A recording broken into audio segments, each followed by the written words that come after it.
The night wraps around you like a soft, protective blanket. The air is still. The stars shimmer above, and everything feels safe beneath their quiet glow. It's here, in this sacred stillness, that you are reminded you are not alone. You are not forgotten. You are held in the shadow of his wings. The world may have felt heavy today. You may have faced moments that left you weary or uncertain, moments where your heart longed for shelter. But God has been near the whole time, watching, guiding, and gently covering you with his love. The scriptures say, he will cover you with his feathers, and under his wings you will find refuge. His faithfulness will be your shield. Close your eyes for a moment. Imagine the warmth of those wings around you, strong yet soft, powerful yet tender. You are safe there. Nothing can reach you that he does not allow, and nothing you face is too great for his care.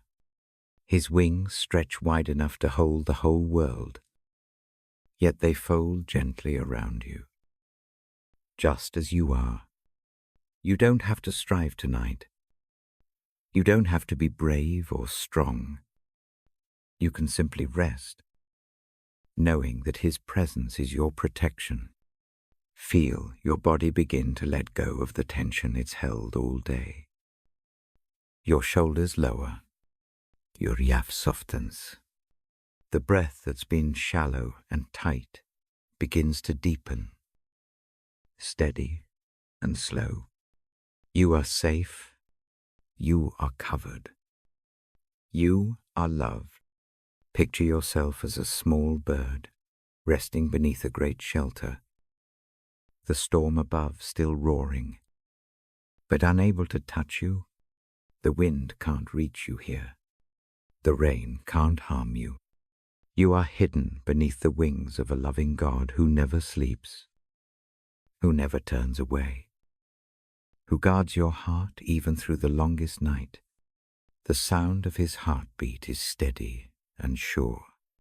You can feel it, that rhythm of eternal love that says, you belong to me. Let that truth quiet every anxious thought. Let it silence the fears that whisper in the dark. Nothing can separate you from his love, not fear, not failure, not the unknown that waits beyond tomorrow. His wings are your refuge, his faithfulness, your peace. Stay here in this moment. Breathe in the safety of his presence. Let your heart rest against the steady beat of grace. You don't have to understand everything to trust him. You only have to stay close, close enough to feel his love wrapping around you, like the warmth of light after the rain. In the shadow of his wings, there is no striving, no proving, no pretending. Only rest, only love, only peace. And as you drift closer to sleep, whisper softly, thank you, Lord, for being my refuge. Feel that gratitude settle deep within you. Feel his comfort fill every quiet space of your heart. The night may be long, but his presence is longer still.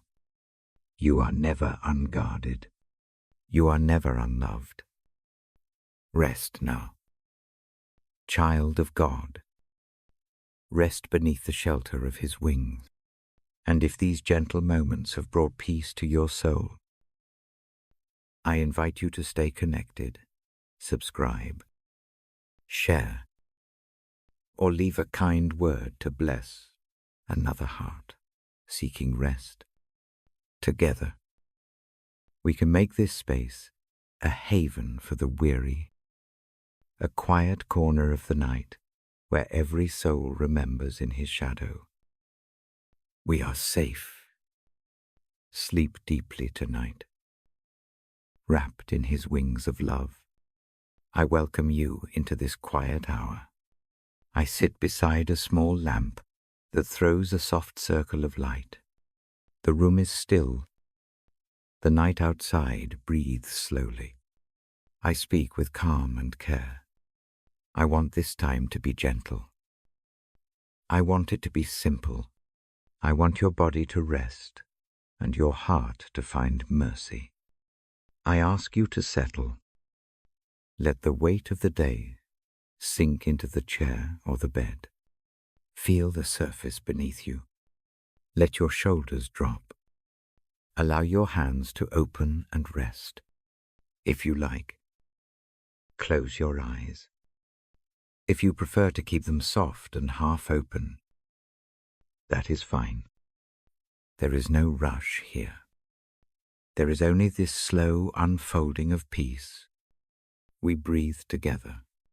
Breathe in for 4 counts. Hold for 2 counts. Let go slowly for 6 counts. Breathe in again. Hold. Release. Each breath draws a little more quiet into the chest. Each release lets go of a small tightness.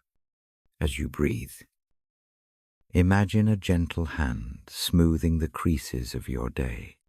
The hand does not fix everything. It simply eases the tension. That is enough.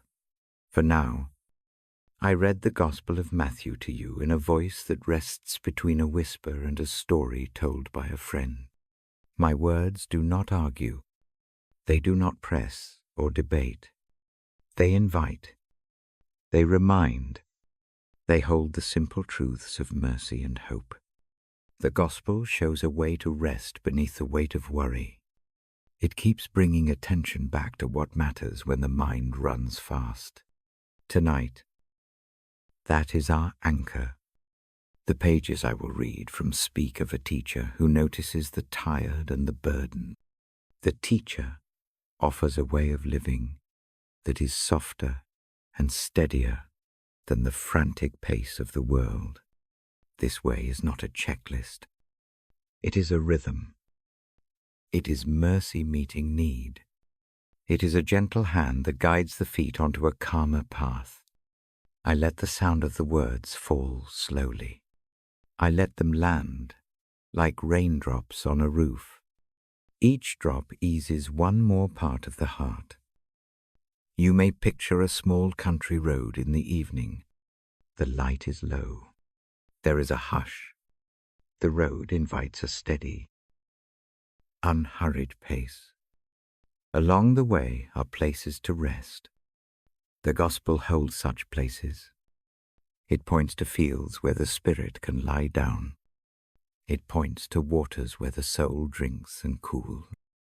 These images are small and simple. They do not solve every problem.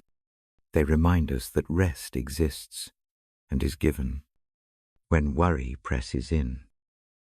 I ask you to name one burden in your mind. Name it gently. Say it to yourself once. Then breathe.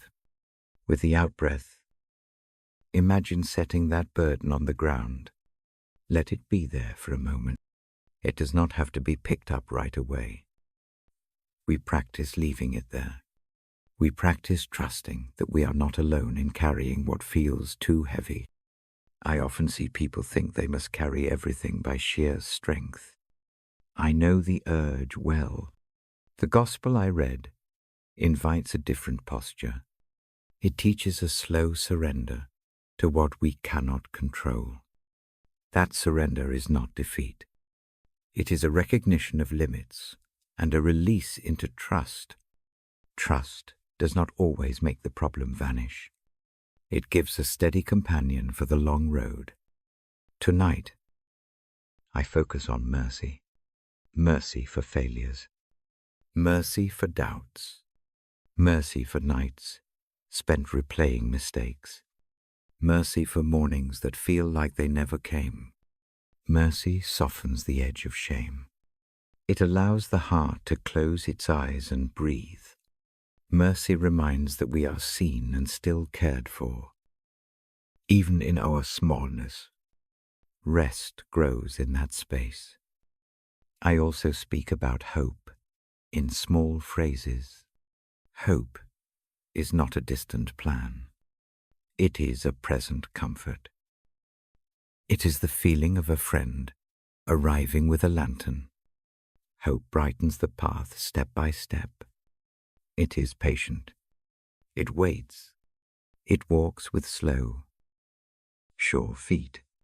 Hope asks nothing else of you tonight, but to be still enough to notice the light.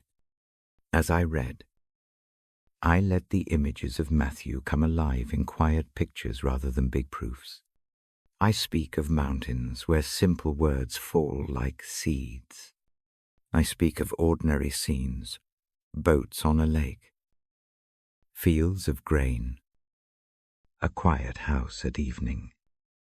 These scenes hold tender meaning. They teach how small acts and gentle promises shape a soul.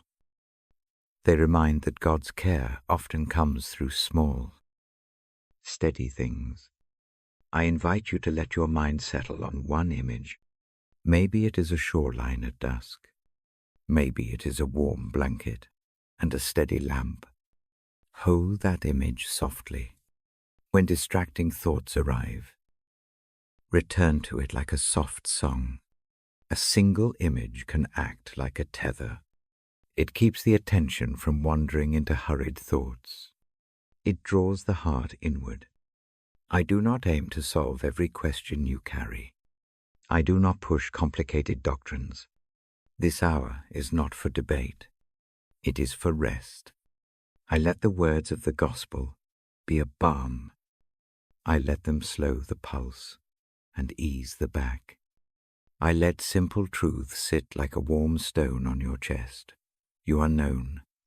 You are not abandoned. You are invited to lean. As you go on, I often pause to breathe with you. I allow silence to stretch for a few steady breaths.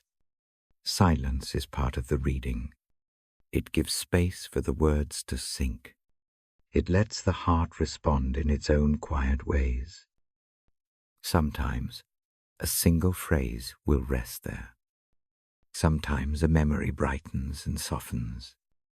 Either way, silence holds. I remind you of the gentle authority that the gospel carries. It is not force, it is clarity. It guides us back to what matters: mercy, humility, care for neighbors, and a steady trust that the path beneath our feet can be trusted step by step. These values heal small wounds. They tend the soul. They help reorder a scattered mind toward restful focus. If your body feels tight, ease one part now. Roll the shoulders. Loosen the jaw. Let the tongue rest away from the teeth. Take a slow breath and imagine warmth spreading from the chest to the limbs. Let the heat of that warmth wash away sharpness. Imagine it smoothing furrows in the brow. Small movements help a tired body prepare to sleep. I remind you to keep the pace slow. I will read slowly. I will not hurry the sentences. I will give the images time to land. My voice will move like a low stream. I aim to carry you to a place where even the questions can sit without urgency, where the pulse can calm, where the mind can rest enough to remember mercy. We will touch on prayers, but not heavy ones. A simple word of thanks, a quiet sigh of longing, a breath that confesses the day's fatigue. These small acts are enough. They do not need eloquence. They simply need presence. They anchor the heart like a small stone in a pocket. Keep one hand on your heart if you like. It is an easy reminder that you carry a living pulse. Feel it slow with each breath. Feel the assurance of that soft rhythm. You are alive in a quiet, steady way. That steadiness is a part of grace. Before I begin to read a passage from Matthew, I invite one more gentle exercise. Picture yourself handing a small bundle to someone who cares.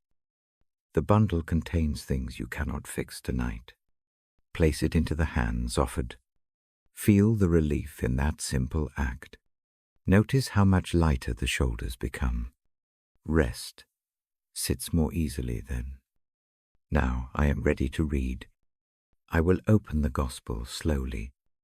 I will let each image unfold in plain, kind words. I will keep the pace soft and measured. I will allow room for silence between the phrases. You will not need to do anything other than breathe and listen. Let the sound of the words be a small lantern along the way back to rest. When I finish this opening reading, we will move deeper into the passages that speak of mercy and rest. For now, hold the calm you have been gathering. Keep the breath steady. Keep the image you chose close. Let the night wrap around you like a gentle cloak. I begin to read now, slowly and with care, so that your body and mind can follow into a restful place. I open the page slowly. The paper whispers as it moves. The lamp spills the same small circle of light. My fingers rest on the margin. I let the first image settle. I tell of a teacher who names the quiet souls. The list is soft. It does not shout. It names those who feel empty, those who hold grief, those who move gently through the world. These names are not labels. They are a way to notice people who carry pain without a loud voice. The teacher speaks of blessings that come like rain on dry soil. They arrive in small measures and change things over time. I read that comfort waits for the morning. I let the sentence fall slowly. Comfort is not a quick fix. It arrives in patient ways. It comes through a hand offered, an unhurried presence. A neighbor who sits. Imagine a small stool by a warm fire. A person sits and speaks little. The heat makes the chest less tight. That is comfort. I move to mercy. The teacher praises mercy that bends toward others. Mercy is not a performance. It is a quiet reaching. It sees the need and moves. Picture a thin path through tall grass. Someone leans down to lift a stumbling foot. No trumpet sounds. The act is simply done. Mercy heals in small steps. I speak about the pure heart. Purity here feels like clear water, a mind not crowded with noise, a heart with room. The teacher points to a clarity that makes vision gentler. With that clarity, people become peacemakers. They do not make war. They weave soft bridges. They sit across from a tense hand and choose calm. These people hold a gentle authority in their stillness. I linger on the image of a lamp. The teacher says, in effect, that life can be like a lamp on a table. It does not seek to blind. It gives enough light for small tasks. Light is shared. It does not hide. Imagine a kitchen late at night. A lamp pours a circle of warmth. Someone reads. Another mends. The room is quiet and safe. That is the likeness the teacher offers. I let the pages turn slowly. I paraphrase the part about giving and prayer. The teacher places care for the inner life above showy action. Actions done merely for applause lose their warmth. Those done in secret hold a different kind of light. A small act, carried in silence, can be a steady ember for a long night. The pattern of prayer is simple. It begins with quiet dependence. It asks for daily needs in a humble way. It remembers forgiveness and asks for help to let go of burdens that bind. The tone is plain and steady. Like a slow hymn, I stop and breathe with you. I allow a space long enough for a soft exhale. Let the chest ease. Let the shoulders give a little more. Keep the hands relaxed. If fingers press a blanket, let the pressure soften. Small loosening helps the mind follow the words. The teacher speaks gently about worry. The picture is simple and earthy. Birds feed in the field. Flowers grow without anxious planning. The world unfolds in a rhythm. The teacher invites trust in that rhythm. It does not promise sudden removal of all trouble. It promises care in the ordinary things. Imagine standing by a fence and watching a bird hop from branch to branch. The movement is small and steady. Holding that image helps place worry at a distance. I read that attention goes first to what matters most. The teacher points toward a life arranged around mercy and trust. Seek the main path. It says, and the rest will find its place. This is not a recipe for ease. It is a reordering. It lightens the load by changing priorities. Imagine carrying a pack with many small stones. Taking out the ones that do not belong makes the step easier. The teacher helps choose what to leave behind for the night. I speak of small practices, a breath that names gratitude, a silent handing over of a hurt at the bedside, a lamp left burning in a single room for a neighbor. These small habits build a softer life. They are not feats. They are steady threads. Over time, they make a warm blanket. I guide you through a scene of a lake. A boat rocks gently. The surface holds the sky. A teacher sleeps in the boat while the wind stirs the reeds. The students watch. Fear comes. Waves look large in the dark. The teacher wakes and calms what frightens. The calm is not a loud command. It is a steady voice that brings the mind back to breath and sight. The lesson lingers. Presence matters more than panic. A steady presence changes how the heart perceives storms. I encourage you to place your weight into the bedding or chair. Now, notice the points where your body touches. Relax the jaw. Let the tongue rest. Ease the forehead. These small adjustments let the words land more fully. The body is a vessel for the night's rest. I return to the teacher's insistence on not performing faith like a show, but even devotion grows like a hidden root system. It supports the visible branches. This inward life is quiet. It sustains acts of mercy that do not need recognition. Imagine a garden tended by moonlight. The gardener works alone. The plants grow, unseen by crowds. Their fruits later feed many. I speak about forgiveness in a plain tone. The teacher urges a readiness to pardon, not as a collapse, but as a liberty. Forgiveness loosens chains. It does not erase harm.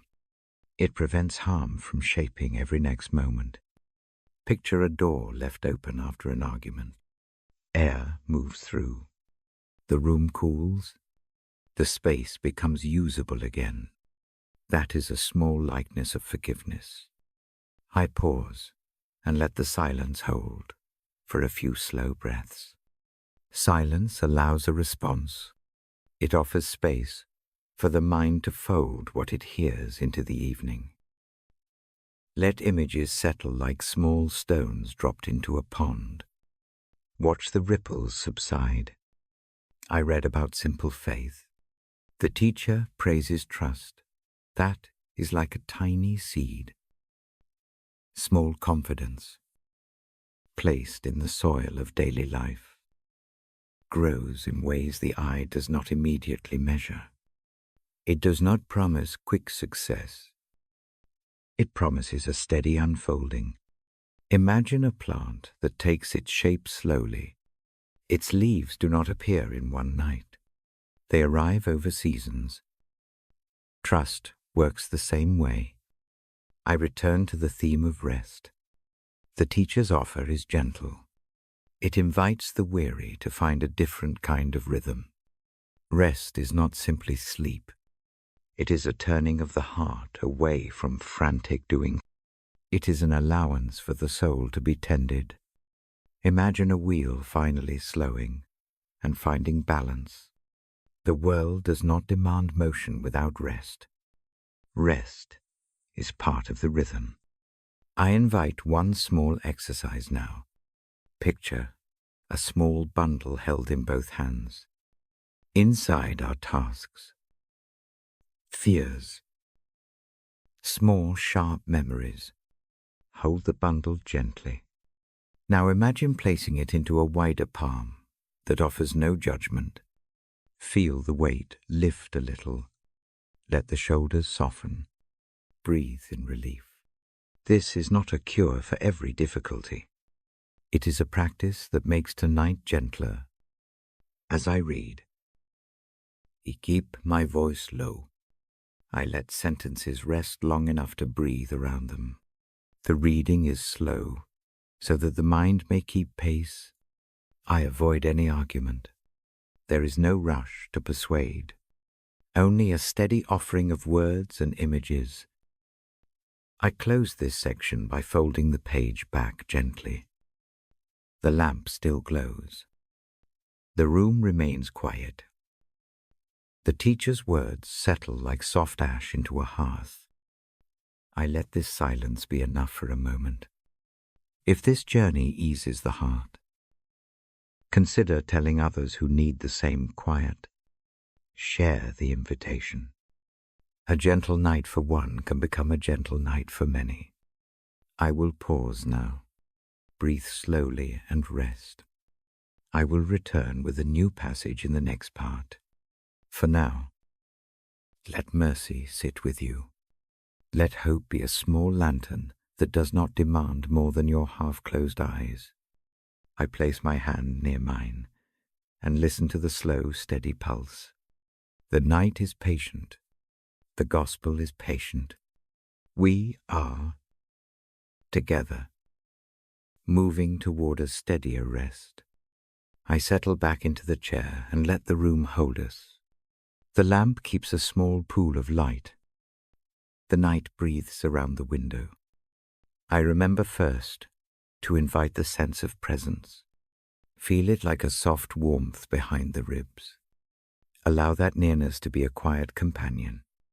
Let the listening become a kind of prayer without words. Tonight I read a passage that is an invitation. It comes to the ones who are tired. It comes to those who feel weighed down. The words ask the listener to come closer. The tone is gentle. It does not demand. It reaches. I do not read the sentence as a challenge. I read it as a hand extended. Imagine a person walking toward a door. The gate is slow from weariness. On the threshold stands someone who knows the road. That person steps forward and opens space. The invitation is practical. It is not a list of rules. It is an offered place to rest. The passage speaks of rest given in exchange for burden. Picture carrying a heavy cloak all day. Each step drags it a little more. The shoulders ache. At evening, a friend meets you. They take the cloak. Their hands do not sort through the cloth. They simply accept it and hang it on a peg. The relief is immediate and quiet. That is the image I hold as I read. The text uses an image of a yoke. For the farmhand, it is a way to share a load. A yoke fits across the neck and settles the work into a rhythm. When two walk together with the same yoke, neither strains alone. One sets the pace, the other follows. The work becomes steady and less frantic. I explain this image slowly, so the mind has room to picture it. The invitation also includes learning. It does not only ask for trust, it offers teaching. The teacher speaks as someone who walks with experience. The instruction is not sharp. It is drawn out of tenderness. Learn how to walk with a pace that does not injure the feet. Learn gentleness for the heart. The pace taught is slow enough for breathing to match the steps. I remind you that rest here is not only sleep. It is a deeper settling. It is the mind pulling away from clinging to every small fear. It is the chest lowering its guard. It is a rearrangement of how decisions feel in the moment. Rest means the small noises in the mind lose their authority. They become part of the backdrop rather than the driver of the night. Tonight I ask you to picture a small yard at dusk. A wooden bench sits under a low tree. The light is enough to see faces. A person takes off a heavy sack and sets it on the bench between them and the world.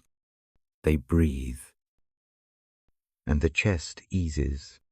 The teacher sits beside them and teaches how to move without taking the weight back. There is no lecture, just a steady watching and a few instructions offered in soft phrases. I slow my voice. Let the idea land. Come if you are tired. Bring the ache that pins you. Place it down for now. Trust the hands that ask for it. The scene is not heroic. It is ordinary and available. The teaching that follows in the passage leans on two qualities. One is gentleness. The other is lowliness of heart. Gentleness feels like even steps on a rough path. Lowliness of heart is not shrinking. It is a willingness to be taught. It is a becoming teachable. Those two qualities make a joke easy. They make burdens lighter because the load shares itself with another who walks beside you. I offer a small practice as we move. Take one breath in. Fill the belly low. Hold for a moment. Now release slowly. On the out-breath, imagine loosening a knot that lives between the shoulder blades. Do this twice. Let the shoulders drop. Feel the change where the spine meets the chair or mattress. The body listens. When the body eases, the heart follows. There is mercy in the invitation. Mercy means receiving the worn parts without measuring worth. Mercy receives the mistakes, the late nights, the wandering thoughts, the things kept secret out of shame. Mercy accepts them like a basket handed over at the end of a long market day. No accounting, no condemnation. Just acceptance for the moment. That is the tone of the passage as I present it. I do not push for sudden change. The text does not promise that the hard things vanish. It promises help to carry them. Imagine the difference between walking alone up a steep hill and walking with a steady companion who points out the firm places to step. The slope remains, but the footing improves. The breath can regulate. The fear softens. The invitation asks us to learn. Learning comes slowly. It comes by watching how someone moves when they are not hurried. It comes by feeling how a steady rhythm calms the muscles. When panic arrives, the lesson is to return to the breath and to a small step at a time. This, of course, is practice. It is not instant. It is patient repetition. Now picture a shallow river at morning light. A person stands on one bank. Overburdened and unsure, the teacher stands on the other bank. Palms open. A small bridge is offered. The crossing is not long, but crossing requires stepping into trust. Place one foot forward, then the next. Each step makes fear less commanding. Reach the far bank. Place the weight down. Turn and breathe. I remind you of a simple truth. Rest often begins with an act of letting go. Letting go is not a single grand gesture. It is a string of small ones. Hand over a worry for tonight. Choose one small burden that will not be picked up tomorrow. It could be a sharp memory, an anxious thought about a task, a plan that feels stalled. Name it in your mind. Offer it to the hand that asks. Feel relief, however modest, when the passage speaks of taking a yoke and learning. It suggests companionship. Companionship means walking with someone who knows the terrain. It means not pretending to have all answers. It means allowing direction. Think of a simple lesson. A teacher gives a child learning to walk a tricky path. The adult does not remove every stone. Instead, the adult shows where to step and holds a steady hand. The child learns to trust the direction. The fear of tripping fades. I pause to let a silence settle. Breathe. Slowly. Allow a small warmth at the chest. Let the rhythm of the breath become an anchor. If the mind wanders to tasks not finished, gently return to the breathing. Bring focus back to the present. This is the practice that the invitation quietly recommends. I describe one more small image. A kitchen at night. A cup steams on a table. Someone sits and folds a cloth. The motion is calm and steady. A lamp casts a circle. The person who has carried the day sets their hands into the cloth and smooths it. The act is ordinary. The place becomes restful. That is how mercy often appears through the ordinary, not the spectacular. As I read, I keep the sentences short and plain. The emphasis rests on presence and invitation. The passage does not judge the pace of life. It simply offers a steadier way. Hold that idea like a lantern near to the face. It warms without burning. Before I close this part, I offer a small exercise of exchange. In the mind, picture a paper with one worry written upon it. Fold the paper. Hold it gently between both hands. Now imagine passing that folded paper into an open palm that meets yours. Feel the shoulders relax a little. Breathe. Let the eyes rest. This practice teaches the muscle of handing over. Try it now with the same breath used earlier. Tonight, the reading is meant to lull, not to provoke. The words serve as a soft geography for the heart. They provide a route for the worn to follow home. I tuck the passage away in a quiet corner of the mind. It will sit there like a signpost, for when the night presses, I close this section with a calm promise. Keep the breath steady. Keep the image chosen close by. Rest is not something earned tonight. It is offered. Receive it without argument. When doubts come, return to the simple practice of breathing and offering. I will read again in the next part. For now, let the weight settle a little. Let the company of the night and this soft invitation carry you towards sleep. I settle the book in my lap and let my voice lower another degree. The lamp breathes beside us. The night stretches soft and even. I speak of a promise that does not wobble with the hours. It stands like a steady tree. Its roots drink deep. Its branches offer shade. That promise is rest. Rest here is not only the closing of eyes.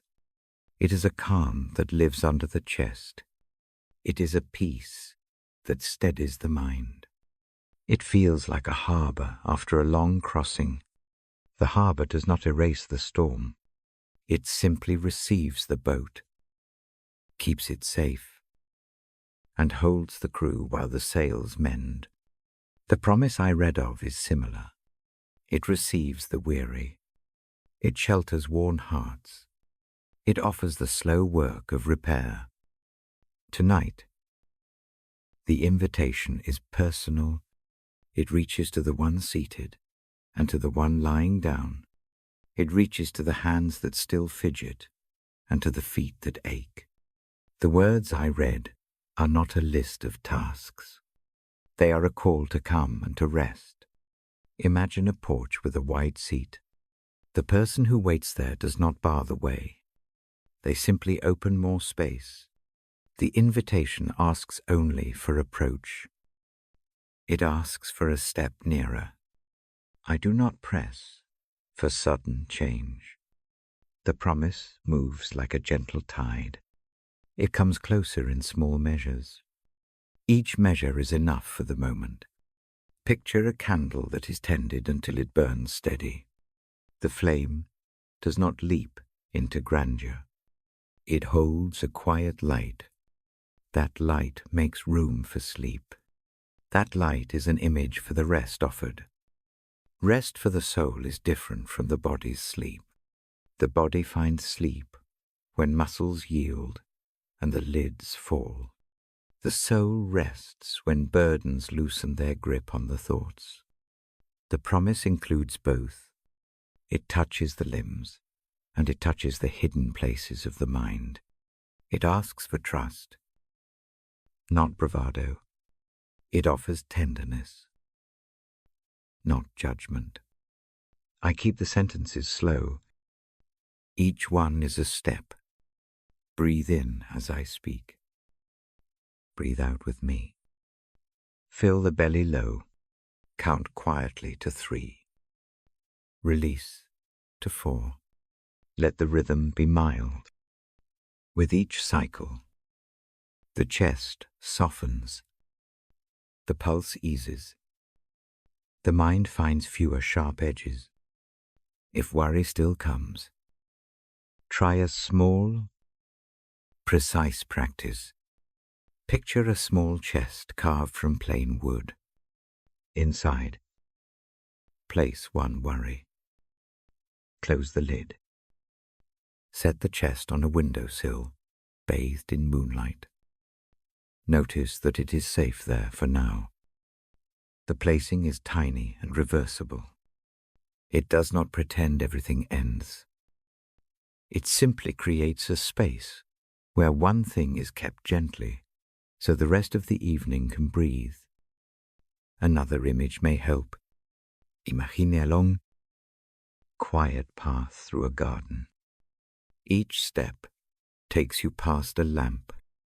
The lamps are low, spaced close enough to see, but not so close as to glare. Walk slowly. Stop at the next lamp. Feel how the pace of walking matches the pace of breathing. Rest comes not by running away from trouble, but by tending the small measures of movement and breath. The promise is verbal and lived It calls the heart nearer, and then teaches how to stay. There is a patient tutor in those words. The tutor does not scold. The tutor shows how to hold a cup, so it will not spill. How to walk, so the feet do not catch. The lesson is practical. It is an art of living lightly through each day and night. Mercy threads through this promise. Rest and mercy sit close together. Mercy receives whatever arrives at night, regrets, half-solved tasks, thin anxieties. Mercy meets these without a ledger. It breathes with them. Mercy does not demand explanation. It simply listens and offers a place where the strain can loosen. Hold one soft memory now. It might be a place where someone once showed a quiet kindness. Let that memory be like a soft blanket. Wrap it around the shoulders of the heart. Feel the warmth. Let the memory remind the mind that gentleness exists in the world and can be given back. The promise of rest does not ask for perfect memory. It asks for a small acknowledgement that kindness can take root again. There is comfort in naming a limit. Tonight, permit one. Say to yourself, inwardly, that some tasks will wait until morning. Let the list shrink by one item. Choosing that one thing is not neglect. It is wisdom. It protects the night. It keeps a little margin of peace. I read in a voice that seeks to be a companion rather than a teacher on a stage. The words I choose are simple and slow.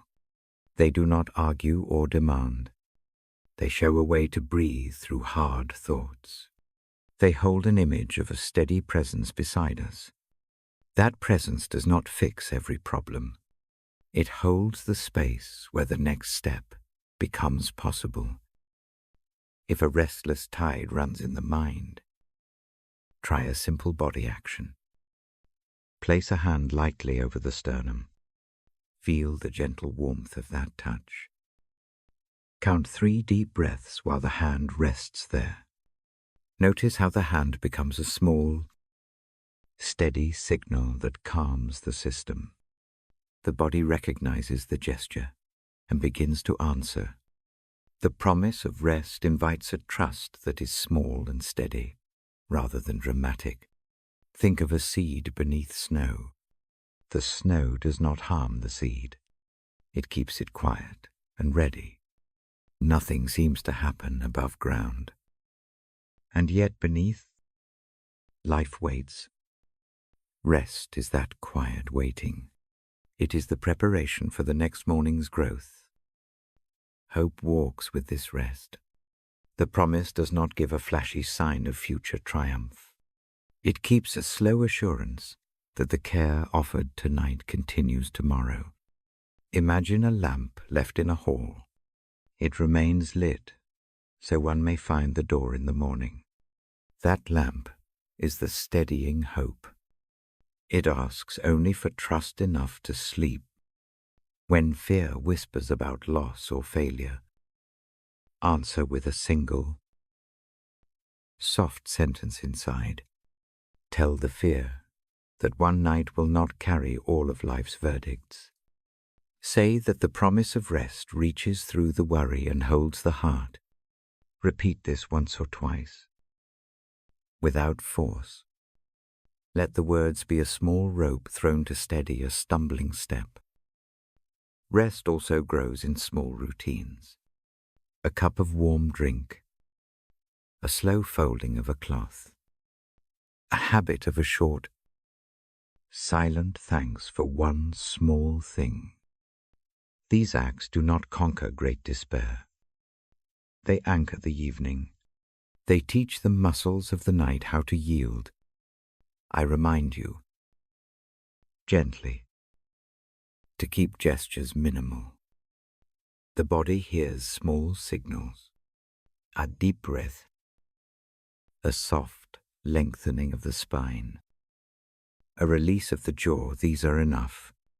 They do not demand great time. They ask only for presence. Now imagine a harbor once more. The water sits nearly still. Boats float low and steady. A person steps ashore and loosens the lines one by one. Each line cast off lightens the vessel. The person moves with calm. The harbor stays ready to hold. The promise is like that harbor. It receives what returns and keeps watch until morning. I will read, and I will pause after a few sentences.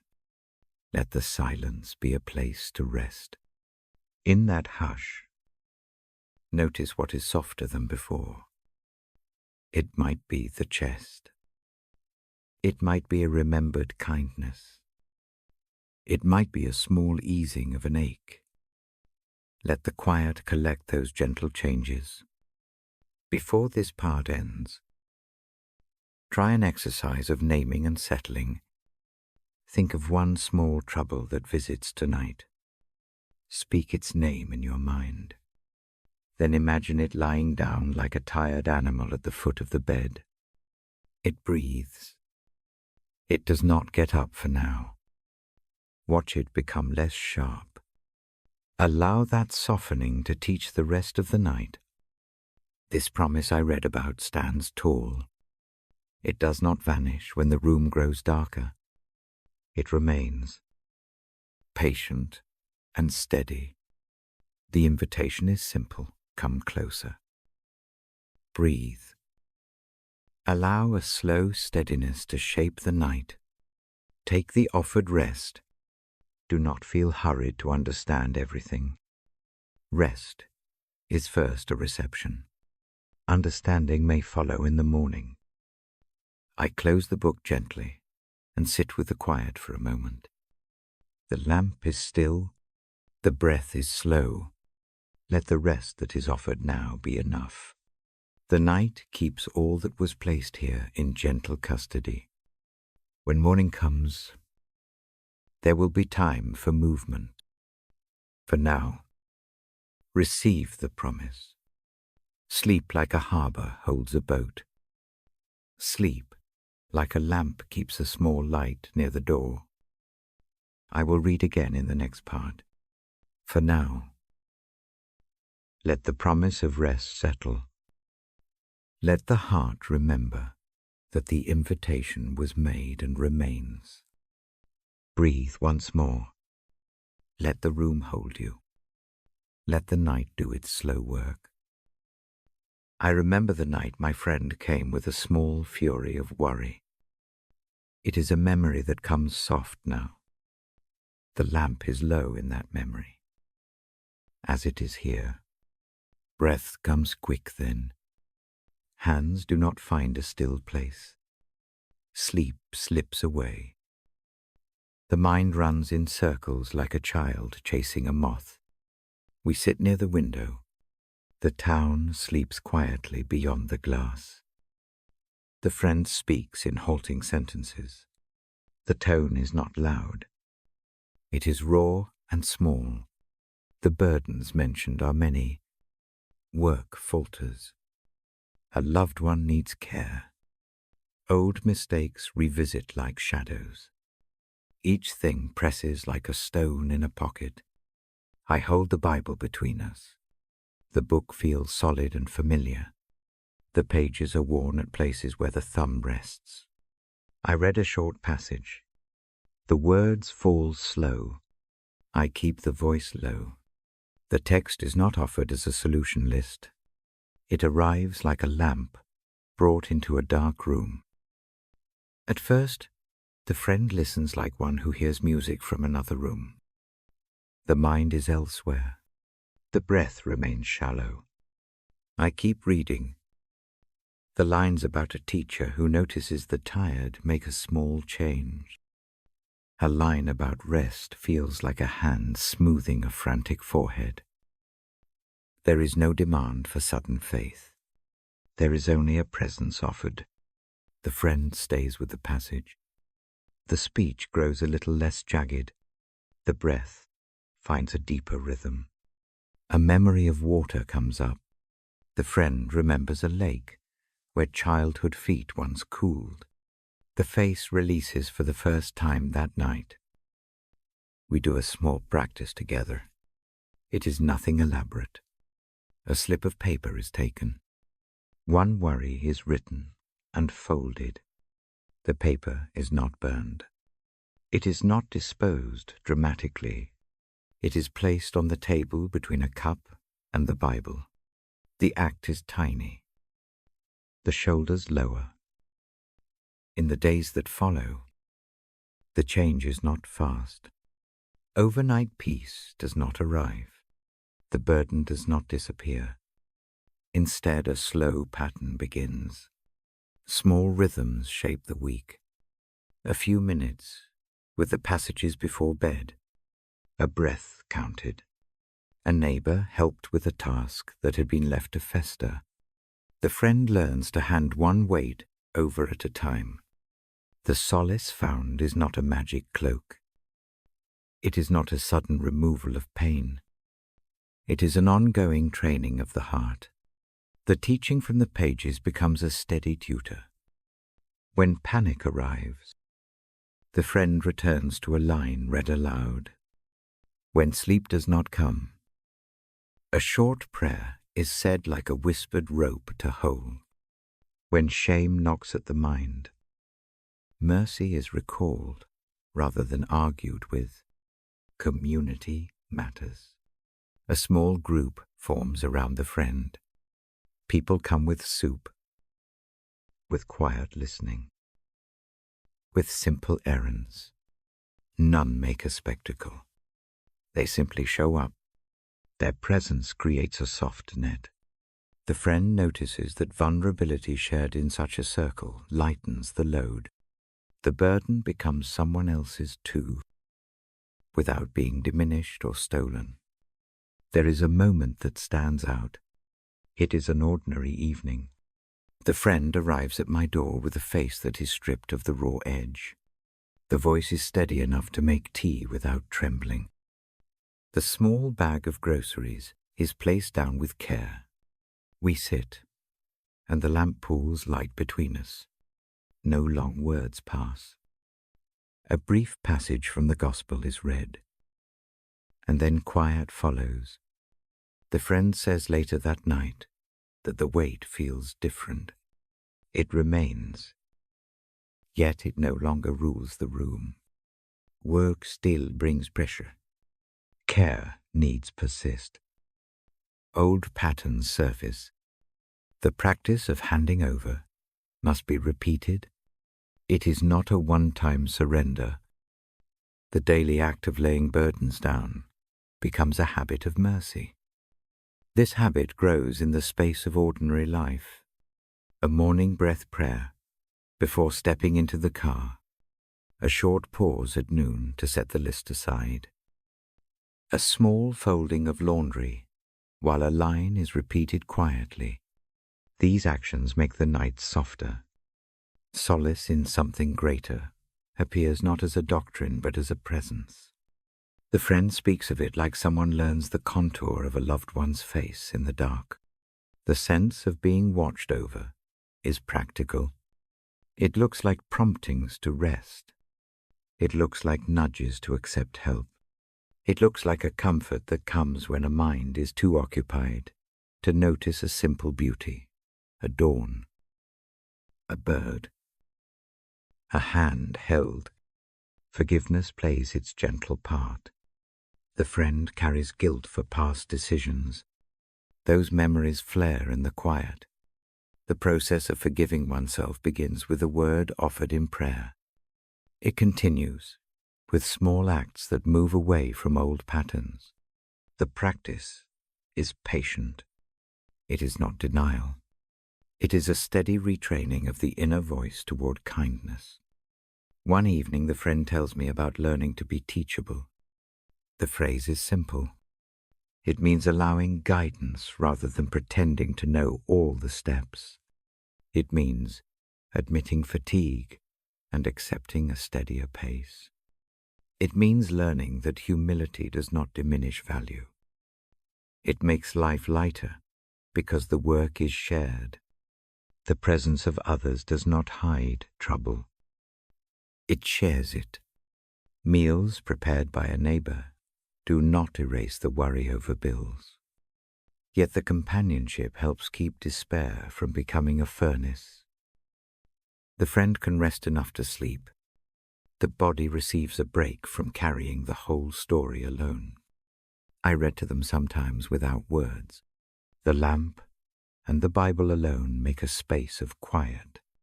The breathing of the two people in the room becomes a rhythm.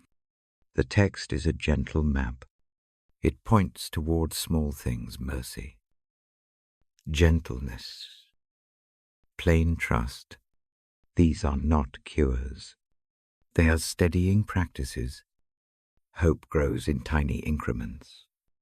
It is like a plant that uncurls slowly beneath the soil. The sign of growth is small. A night with fewer interruptions.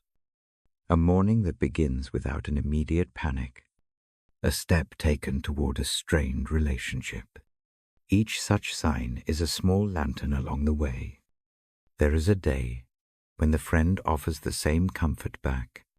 It arrives without fanfare. A casserole appears at my door. On a night I feel weary. A short note arrives saying, simply, I am thinking of you. Those gestures mean that the work of healing is not one way. The friend's relief becomes a resource for others. What I learned beside that lamp is plain. First, solace in something greater is most often practical.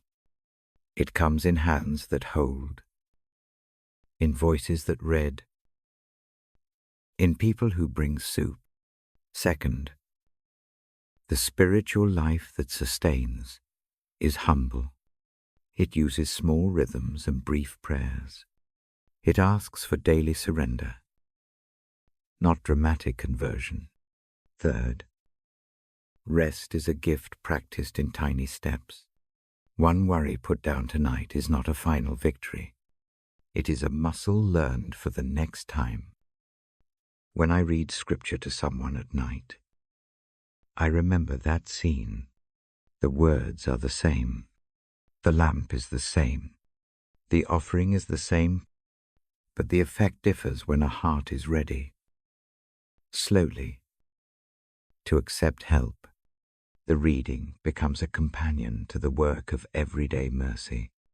It holds room for the burden without pretending it disappears instantly. I keep the voice soft as I speak now. The night settles. The list of needs does not vanish. The body still remembers strain. Yet a practice exists that lightens the day by degrees. The friend's journey shows that rest is not only sleep. Rest is a learned manner of living beneath a steady care.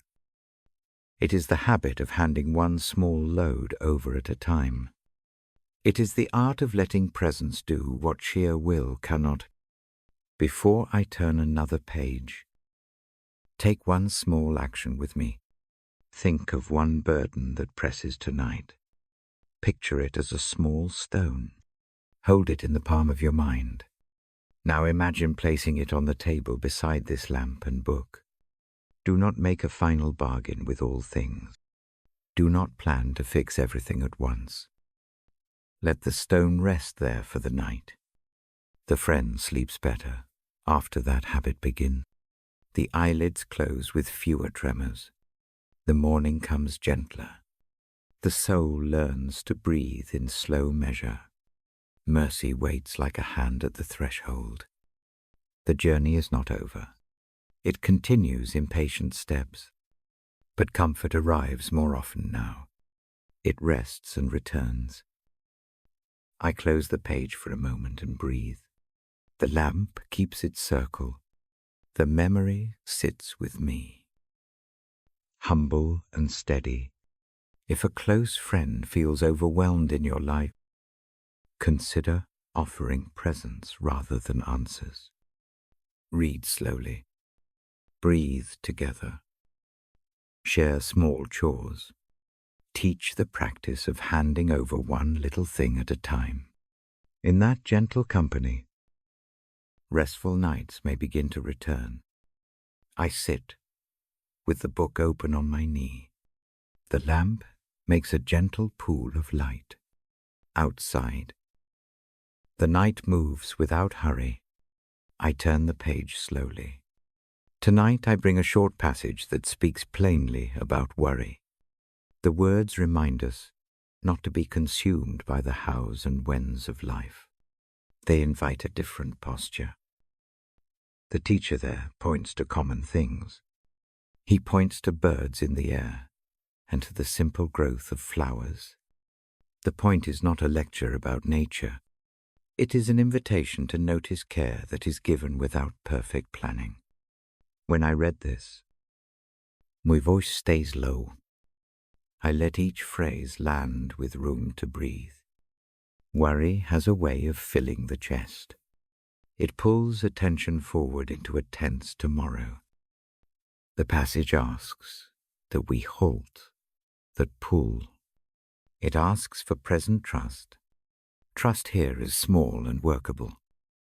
It is not a demand for blind courage. It is a reminder that some parts of life are tended even when we cannot see the tending. Imagine a table with simple bread on it. The bread is warm and enough for one meal, if the mind races about the next meal. The present warmth is missed. The teacher helps us return to what sits now. Notice the warmth. Eat slowly. Allow that comfort to speak for the night. I ask you to picture a bird landing on a nearby branch. Its settling is quick. It does not carry a plan for every gust. It adjusts as it must. It finds a place to rest for a time. The image loosens the grip of anxious forecasting. The heart learns from the bird's small trust. There is a practical breath exercise I offer. Breathe in for 4 quiet counts. Hold gently for 1 count. Release for 6 slow counts. Repeat twice more.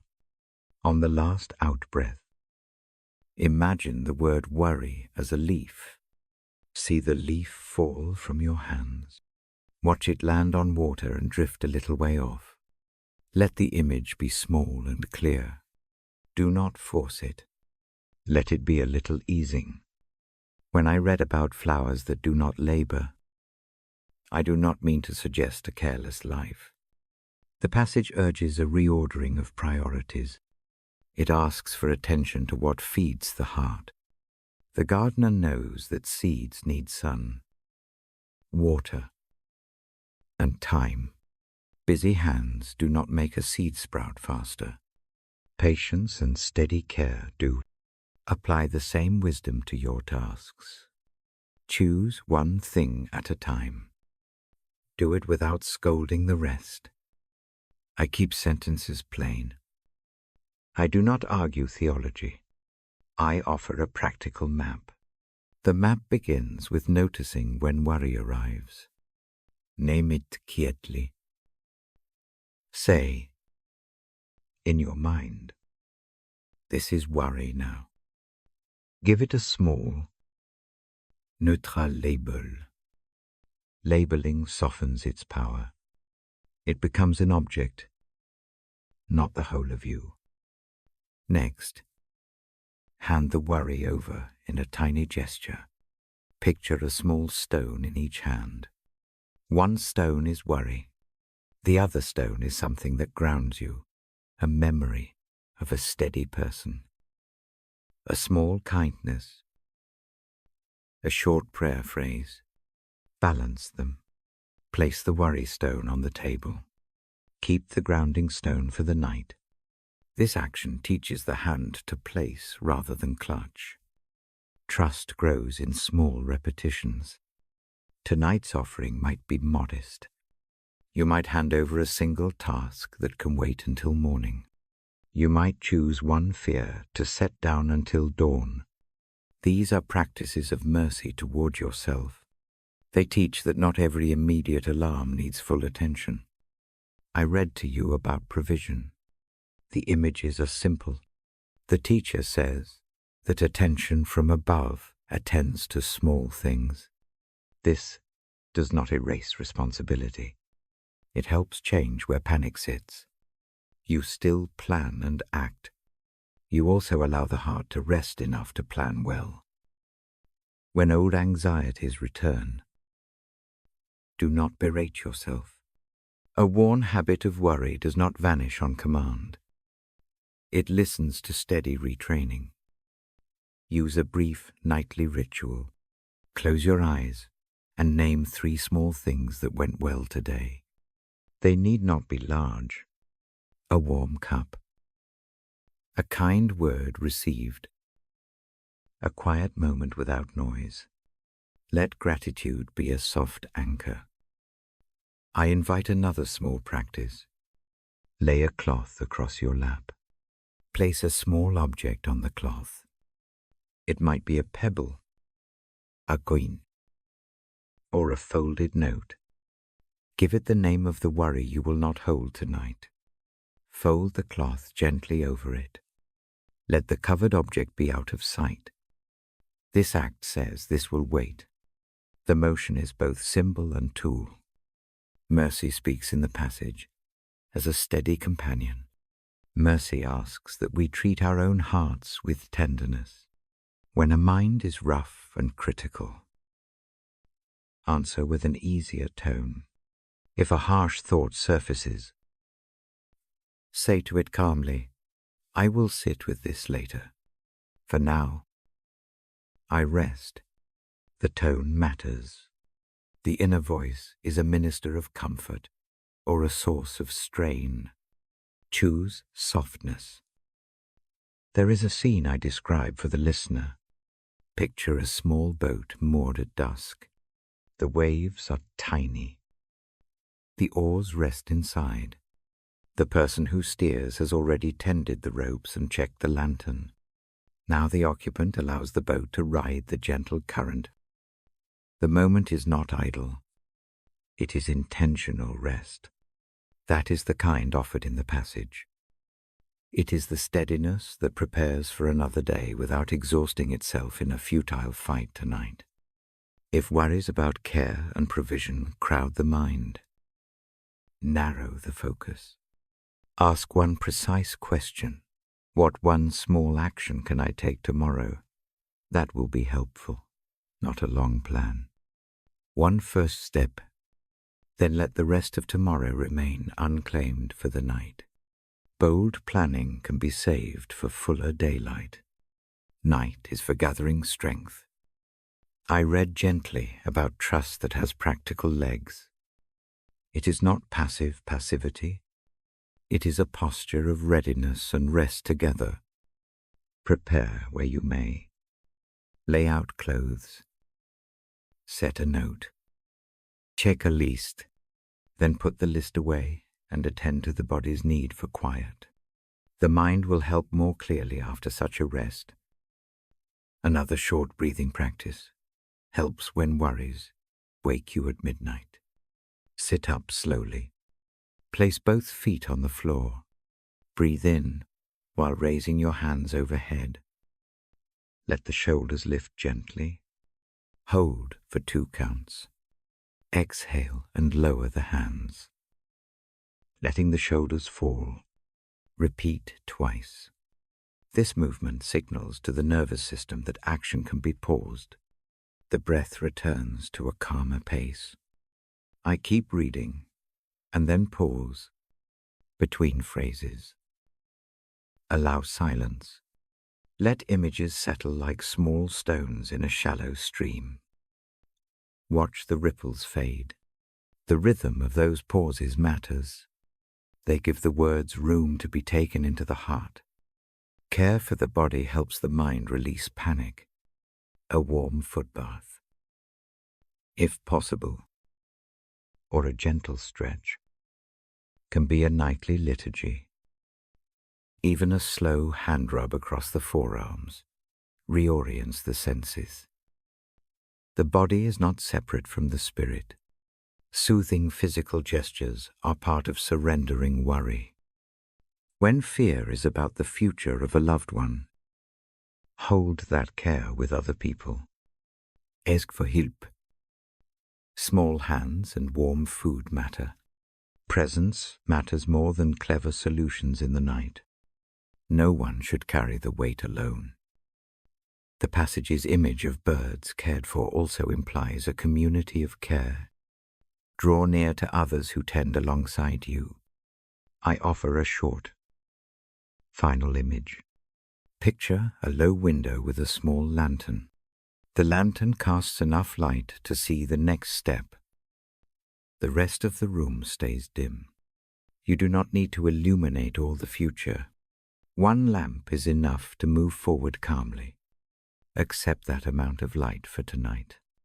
It is enough. Before I close this section, try a single, precise exercise with me. Close your eyes. Take 3 slow breaths. On the third out-breath, name one worry softly. Let it appear like a small moth in your mind. Imagine guiding it gently to a jar and placing the lid loosely on. Do not crush it. Do not pretend it is gone forever. Keep it at a distance so the room can breathe. Leave the jar on the table beside the lamp. The night is not an enemy. It is a time to gather strength. The passage I read invites a trust that is slow and steady. It teaches that the heart can rest because care is given, often in quiet ways. Receive that grace in small acts tonight. I close the book for a moment and lift my hand to the lamp. The light makes a small circle. Breathe with me once more. Inhale gently. Exhale long. Lay one small worry down. Let the night keep it for a time. Tomorrow will come with its work. For now, rest is your first and right task. I will read again in the next part. For now, let the breath slow and the mind find the margin it needs for sleep. The words remain with us. Like a small lantern left in the hall, let that light guide the first step into rest. Let me tell you about a family member who embraced these words. Their journey brings peace, knowing they do not walk alone in the night. I keep the lamp low as I speak. The room stays warm. The memory of their first nights with the pages is clear and steady. At first the breath is tight. Sleep is thin. The mind runs in lists and rehearsals. Old disappointments sit like stones at the ribs. The family member tries to fix everything before closing the eyes. That urgency never rests. It becomes a posture. I read to them, because words on a page can be a small guide back to gentleness. The first practice is simple. I choose a short passage and read it slowly. The reading is not a lecture. It is a shared act. The tone is plain. Each sentence lands like a soft footstep on a quiet road. The family member listens like someone learning to hear music again. The shoulders begin to loosen a little. They learn to name one thing. Not all of it at once. One small thing that can wait till morning. I have them fold a scrap of paper and write that one worry. The hand moves deliberately. The paper is not thrown away. It is placed beside the lamp. That placement is enough for the night. The body relaxes some. The mind allows a margin. Mercy becomes practical. It looks like a cup of chamomile. A warm blanket. A short walk around the block before bed. It looks like a neighbor who offers to pick up a prescription. These things do not solve all the problems. They keep the nervous system from being a constant alarm. The family member notices how small acts of care make space for rest. I keep the gospel close to the bedside. The passages I read speak of steady presence and patient care. They are not heavy with doctrine. They are full of images that a tired mind can hold. A lamp, a field, a bird settling on a branch. Each picture teaches a posture. The family member practices that posture like one learns a gentle gait after an injury. It is slow at first. It becomes steadier. Trust grows as a habit. It does not appear as a single bright moment. It arrives in a series of small returns. One night, they set the folded paper on the table, instead of replaying the worry. Another night they breathe through a panic and return to a single line read from the gospel. Small returns add up. The inner voice shifts its tone from an unrelenting accuser to a quieter companion. There is a discipline to this learning. It is not strict or harsh. It is kind and repetitive. I read the same lines often. Slowly, repetition is not dull here. It is a steadying loom that weaves new patterns in the heart. The family member repeats a short prayer phrase. It becomes a rope thrown across quick feelings of fear. The rope holds. Forgiveness becomes a practice. 2. The family member has old regrets. At first, those memories flare at night, with mercy practiced. They can be named and placed on the table. I guide them in a short exercise. Picture an old door in a house. Open it. Let the stale air move out. Close the door gently. Leave it closed for a time. The act is symbolic, but the body responds. The chest eases. Community joins the work. This family member does not go it alone. A few relatives bring a casserole. A cousin offers a ride to an appointment. Another sends a short note that reads simply, "Thinking of you. Presence does not fix the ledger of life. It does lighten the moment-to-moment burden. That lightening is real. It makes sleep more possible. There are nights of backsliding. Old habits still grip. The mind will return to problem-solving at 2 a.m. When that happens, the practice is simple and immediate. Breathe in slowly. Hold for a count. Exhale long. Repeat 3 times. Then, imagine the worry as a small stone. Place it on the table near the lamp. Do not stir it up. Leave it there until morning. The body learns that surrender can be a small act.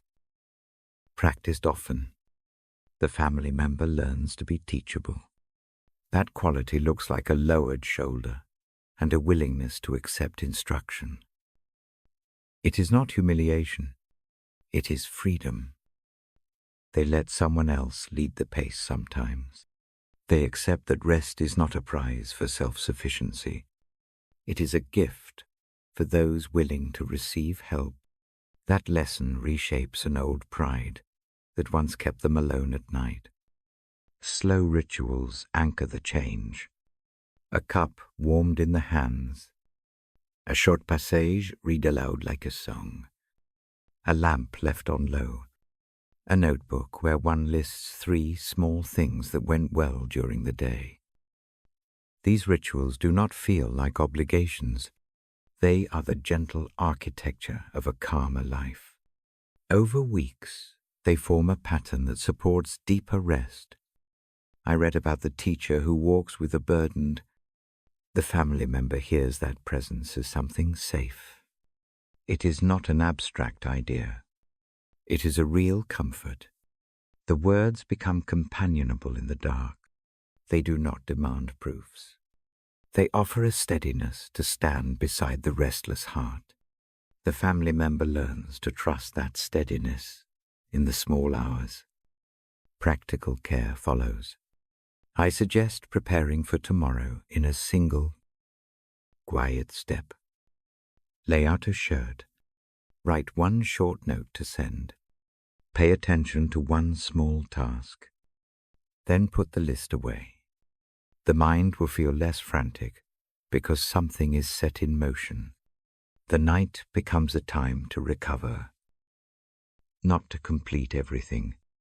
This distinction matters. Hope grows its roots quietly. It is not a loud excitement.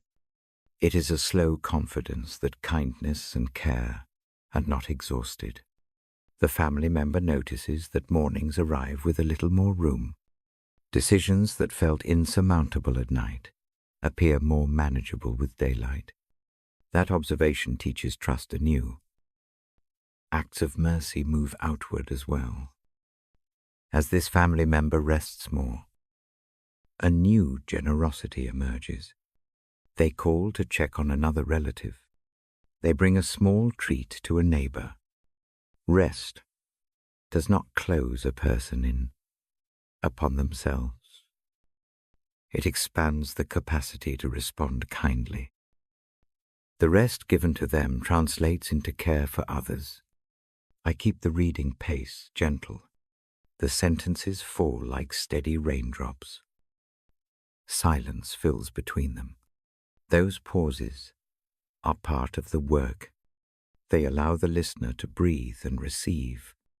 I do not rush toward solutions. I sit with the words and let their shape do the quiet teaching. One evening stands out. The family member walks into the room with a tired but softer face. The hands do not tremble as they once did. A short passage is read. The lamp makes a small circle. The family member places their folded paper gently into a drawer. The nightly ritual holds. They sleep with fewer interruptions. The relief is not dramatic. It is real. This journey teaches a simple truth. Trust is practiced in small, repeatable acts. It is not a one-time decree. It is a manner of living that leans toward mercy and away from constant clutching. The family member learns to hand over one worry at a time. That habit becomes the muscle that carries them through the darker hours. Before I close this part of the reading, try a small exercise with me. Name one worry quietly in the mind. Keep it precise and small. Imagine holding it like a smooth pebble in the palm. Now picture placing that pebble on the table by the lamp. Leave it there for the night. Breathe 3 slow counts. Feel the shoulders drop a little. This small action is a practice. Do it again when the mind stirs. I fold the page gently and let the silence settle. The lamp keeps its circle. The family member's progress remains soft and ongoing. There is no pretension of complete healing. There is only steady care and a growing ability to rest. That is enough for tonight. I will read again in the next part. For now, let one small worry be set down. Allow the room to hold it. Allow the heart to learn the slow art of trust. The night keeps watch. The gospel keeps its gentle company. Sleep, when it comes, will be a small and faithful blessing. I sit with the lamp low. The book rests on my knee. The night holds us steady. I turn to a passage that asks about forgiveness. The words are simple. The image is clean. The tone is gentle. A question comes from someone who cares. He wonders how often to forgive a friend who keeps hurting. The answer he hears changes the rhythm of the heart. It pulls the mind away from rules and toward a freedom that feels like air after a long-held breath. The teacher does not set a small limit. He does not give a tally that can be checked off. He points to a mercy that stretches beyond counting. I speak the passage slowly, and in my own words. The answer is that forgiveness is not meant to be measured. It is meant to be practiced without end. The point is not a moral trick. It is a way to let grudges lose their grip.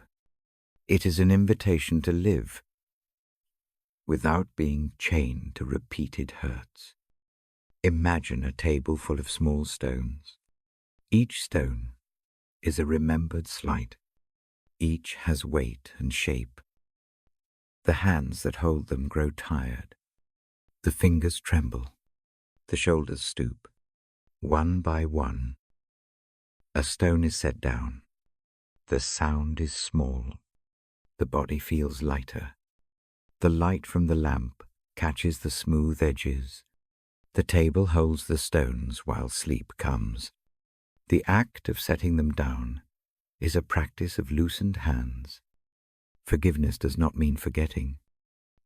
It does not demand forgetting a scar, nor does it mean excusing harm. Forgiveness is a decision about where to live in the present. It is a letting go of the desire to keep the wound alive as the center of every tomorrow. When forgiveness is given, the mind is allowed to breathe in new air. A space opens where healing can grow. I read that forgiveness is like a cord cut between two people. The cut does not deny the injury. It simply ends the practice of dragging that injury into every exchange. Release is not always sudden.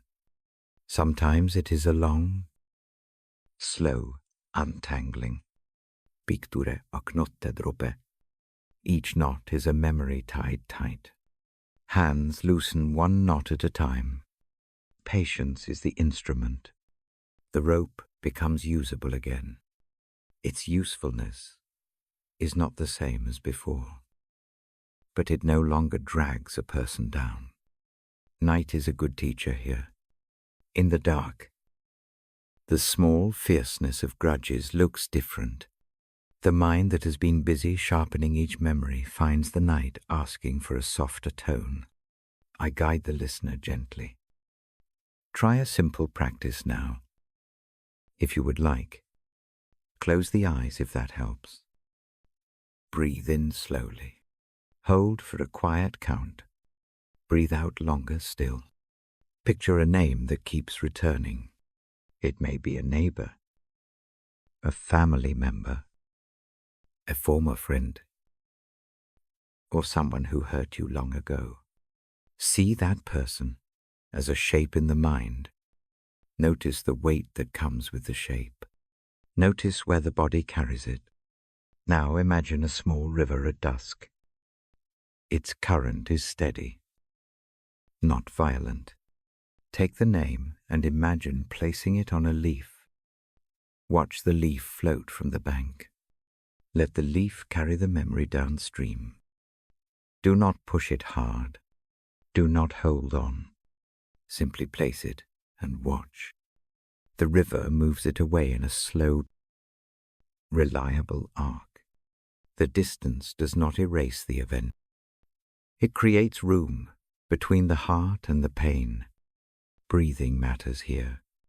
Every out-breath is an offering. Use 3 slow breaths for the practice.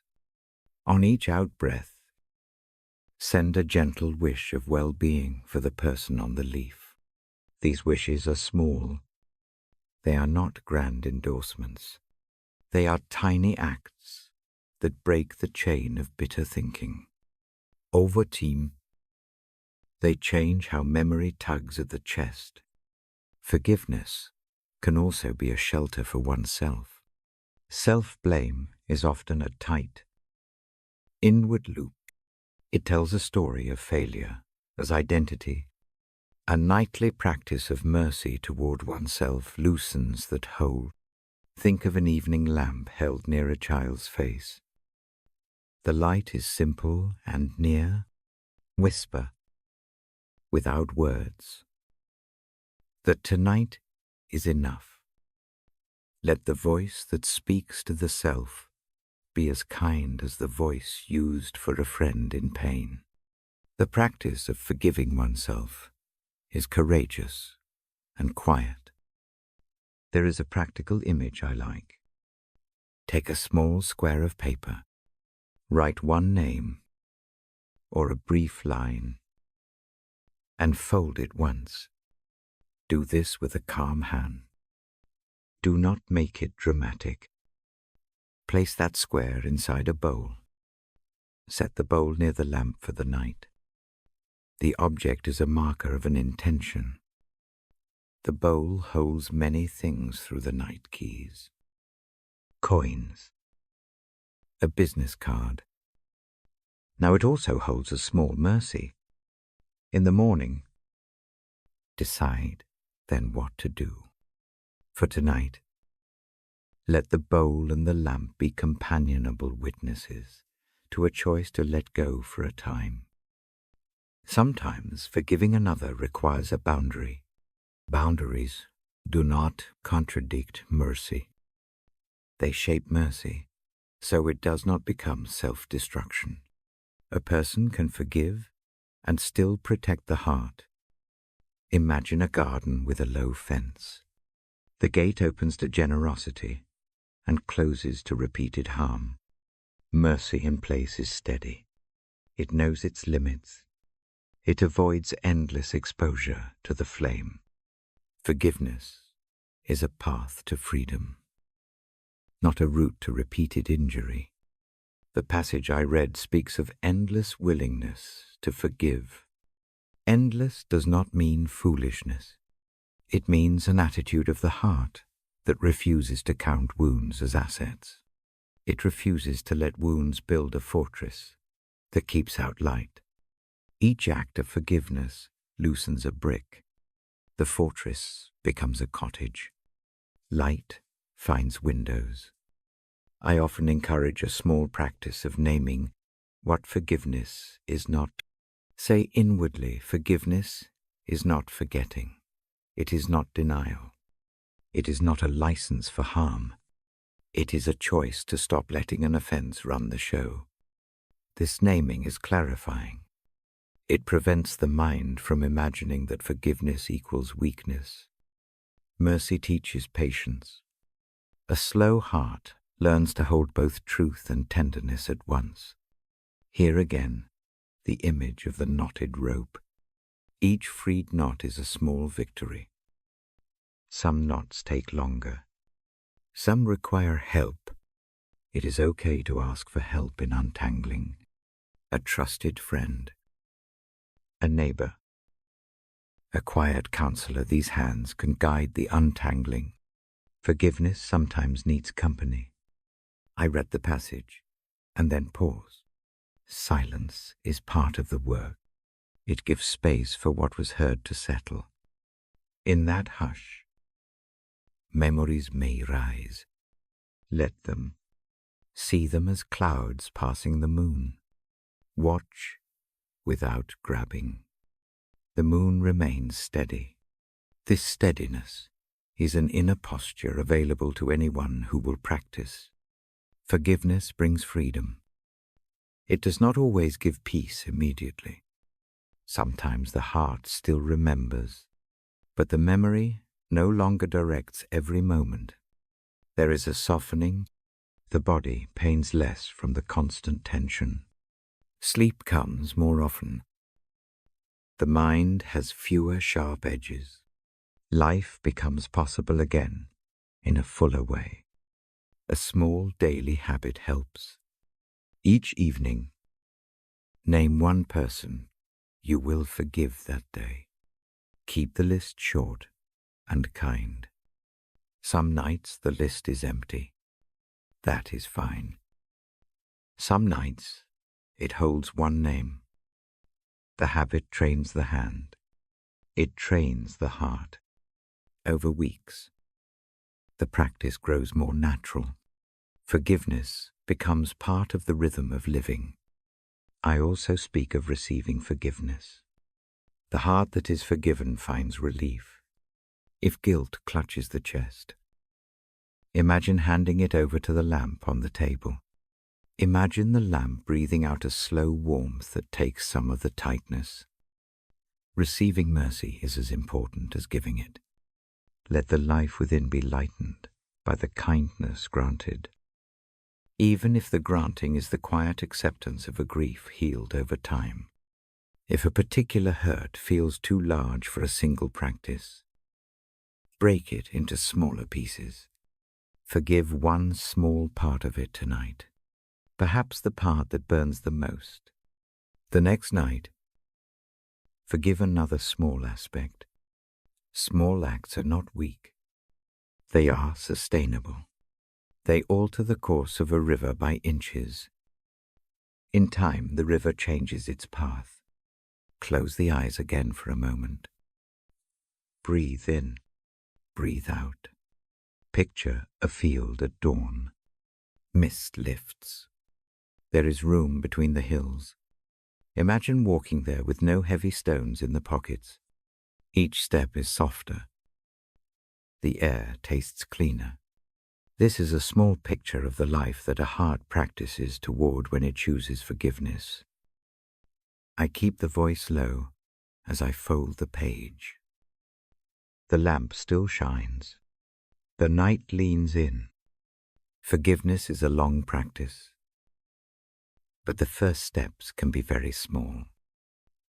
If anything from tonight settles as a quiet intention, take it gently. Try one small act before sleep. Name a single person. Place them on a leaf. Let the water take them a little way. Allow the chest to relax around that small mercy. I will read again in the next part. For now, let the thought of boundless forgiveness rest near the lamp. Let it be a soft invitation to sleep. Let the night keep its patient watch. The lamp is low.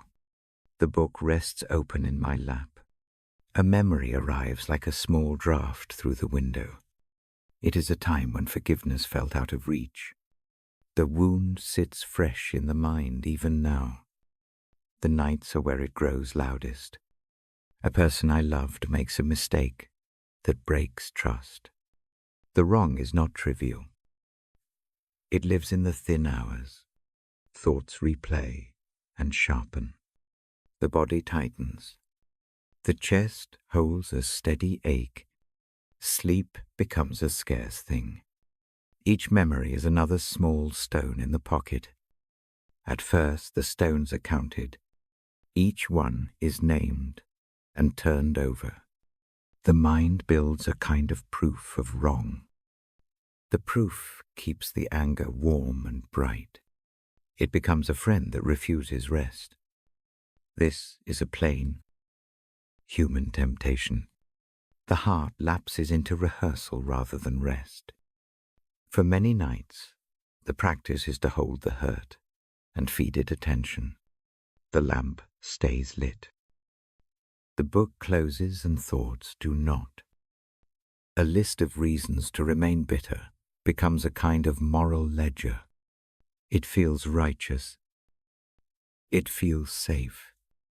But safety is only a kind of small cage. Then one evening, a different memory returns. Not the one that hurt, but a line read from the Gospel earlier that week.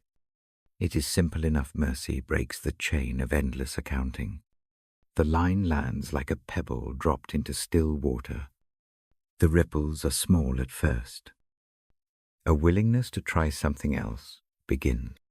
The first step is not a speech. The first step is a small, bodily act. A scrap of paper is taken, and a single name is written. One worry, one wrong, one face. The fold is deliberate. The paper is placed in a bowl beside the lamp. The motion is tiny. The shoulders drop a degree. There is a rest that is learned. It is not a sudden pardon of memory. It is a yielding of the chest to grace. Rest means letting the heart be held rather than clutching the hurt as proof of value. The image that helps is not abstract. It is a hand, warm and steady. Held under a heavy bundle, place the bundle down. The hand receives it. The body breathes. Breathing becomes an ally. A simple pattern helps. Breathe in for 4 counts. Hold 1 slow count. Release for 6. Repeat twice. Each out-breath takes a thread of tension away. The habit teaches the muscles that the night is not always an argument. The breath itself speaks of a steadier presence. Grace is like a soft blanket on a chair. It does not remove the things that cause the wound. It covers them. It keeps them from cutting the skin each time a memory moves. In that covered place, the heart can sit long enough to become less reactive. The ability to move forward grows there, not by forcing forgetting, but by letting mercy do its slow work. Forgiveness is not forgetting. The past may have taught hard lessons. The choice is whether the past will be the persistent narrator of every evening. Choosing otherwise is not denial. It is a reorientation. The memory remains an event. Forgiveness changes the event's authority over the present. A practice helps gather that reorientation. Place a small stone on the palm and hold it while naming the hurt. Look at the stone. Feel its weight. Then set it on the table beside the lamp. Do this slowly. Let the hand return to the lap. Notice any slackening of the shoulders. This act is a rehearsal of handing over. It is not final. It is a muscle trained nightly. Mercy often arrives through small daily patterns. A short line of scripture read before the lamp is closed. A whispered, steady phrase repeated in the dark. A neighbor who offers a hand without questions. These small things make a corridor in the heart where grace can move. They are ordinary. They are enough. The story does not end with sudden reconciliation. Sometimes the other person notices, and mending begins. Other times, the relationship stays distant. Moving forward does not depend on repair. It depends on the heart's willingness to stop feeding a cycle of grievance. Forgiveness frees the giver as much as the receiver. That freedom looks like a Keter night. A less clenched jaw. A tenderness returning to the hands. I remember one night when the old wound returned fresh and sharp. Sleep slips away. The lamp throws longer shadows. The hands know the old route to replaying the offense. The practice is used again. The paper is folded. The stone is placed in the bowl. Breathe. The process is small but steady. Over time, the nights with raw anger grow fewer. A different mood takes shape. It is gentleness. Gentleness here is a posture toward the self. The inner critic has many tools: calculation, comparison, relentless rehearsal. Mercy answers with a softer tone. If the inner voice lists every failure, respond with one small phrase: not all of me is this mistake. Place the phrase near the lamp, like a lantern for the mind. Repeat it once or twice. The body listens. If a person feels stuck trying to forgive, on external rhythm can help. Walk slowly around the house at dusk. Let steps match the breath. With each footfall, imagine laying down a small piece of the past. The rhythm becomes prayer without words. The movement trains the body to accept the heart's release. Community joins the practice. There are friends who do not demand full explanations. They bring tea. They sit without questions. Their presence is a quiet witness to mercy at work. Being seen helps the heart unclench. It is easier to let go when hands reach out and steady the path. A crucial turn came when the idea of deserving was examined. The ledger slips were heavy because of a belief that keeping score proves worth. Mercy undoes that ledger. It refuses the belief that value must be earned by keeping up the count. Rest in grace shows value as given, not as earned. That revelation does not erase the hurt. It loosens its grip. Over months, small acts accumulate. Some mornings are still rough. Anxiety wakes early and fast, but a repeated ritual returns the heart to a steadier place. A short verse, a breath pattern, a folded paper in a bowl. These acts create a scaffolding for the soul. The scaffold holds so the building can continue. There is also a compassion practice that helps with one's own harshness. Imagine speaking to the self as one would to a tired child. Use soft words. Allow pauses. Do not demand a full accounting right away. This kindness towards the self tends to be contagious. When practiced, it leaks outward into relationships. People who are forgiven sometimes return the grace in small, surprising ways. One evening, months into the slow work, the old hurt is placed on the table. This time the hands are steadier. The chest is not as tight. The lamp shows the edges of the paper clearly. There is no dramatic resolution. There is a small relief. A capacity to move forward is present. The next step is not denial. It is a choice to live differently. Forgiveness then becomes a gift available to all. It is not a special reserve for the particularly virtuous. It is an ordinary practice keepable by anyone willing to sit by a lamp and do small things nightly. Its power is not in grand gestures, but in steady, repeated acts of mercy. The gift is present tense. It can be taken up this very night. If it helps, try one of these gentle steps now.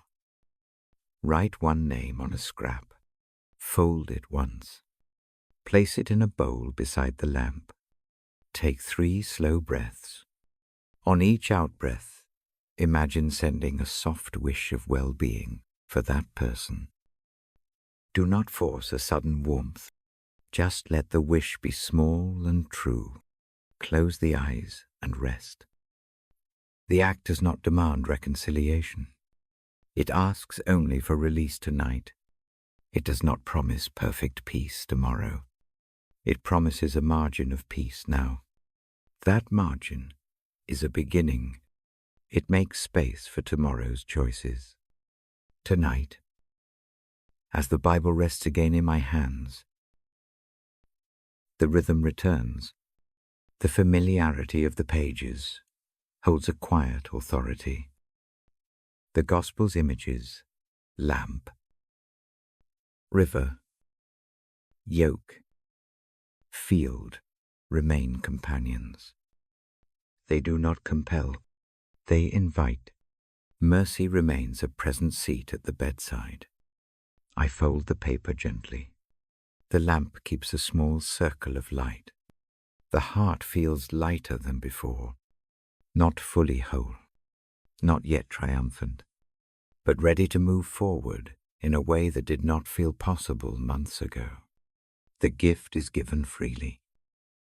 It is there for any who will reach for it. I will read again in the next part. For now, place one small stone on the table and breathe. Let grace cover it for the night. Let your chest rest. Let sleep come in its own time. The night holds what we leave with it, and the morning will bring what it must. The lamp is warm in my hand. I turn the page gently and find the line that calls the small light out of hiding. The image is plain. It is a lamp on a stand. It is a town on a hill that cannot be hidden. The words arrive as an invitation more than an order. They ask simply that a light be tended. I read this to you like a friend sharing a lantern. The tone is soft. The meaning is spare. Light is not a loud thing here. It is a careful thing. It shows the next step. It warms the immediate place. It does not try to blaze across every shadow at once. That is the kind of light I speak of tonight. Hold a small picture in the mind. A narrow path at dusk. The sky is deepening. A single lamp sits on a post. It casts a circle of warmth. Feet follow the lit path. The edges where stones catch are clear enough to move without fear. The lamp does not make the whole night disappear. It simply helps safe steps be taken. Imagine walking there now. Feel the steadiness of each footfall. Light changes the way things look. A face in half dark appears less fierce. A hand that seemed threatening becomes a reach for help.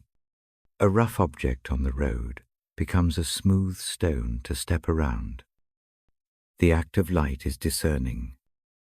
It reveals what needs care.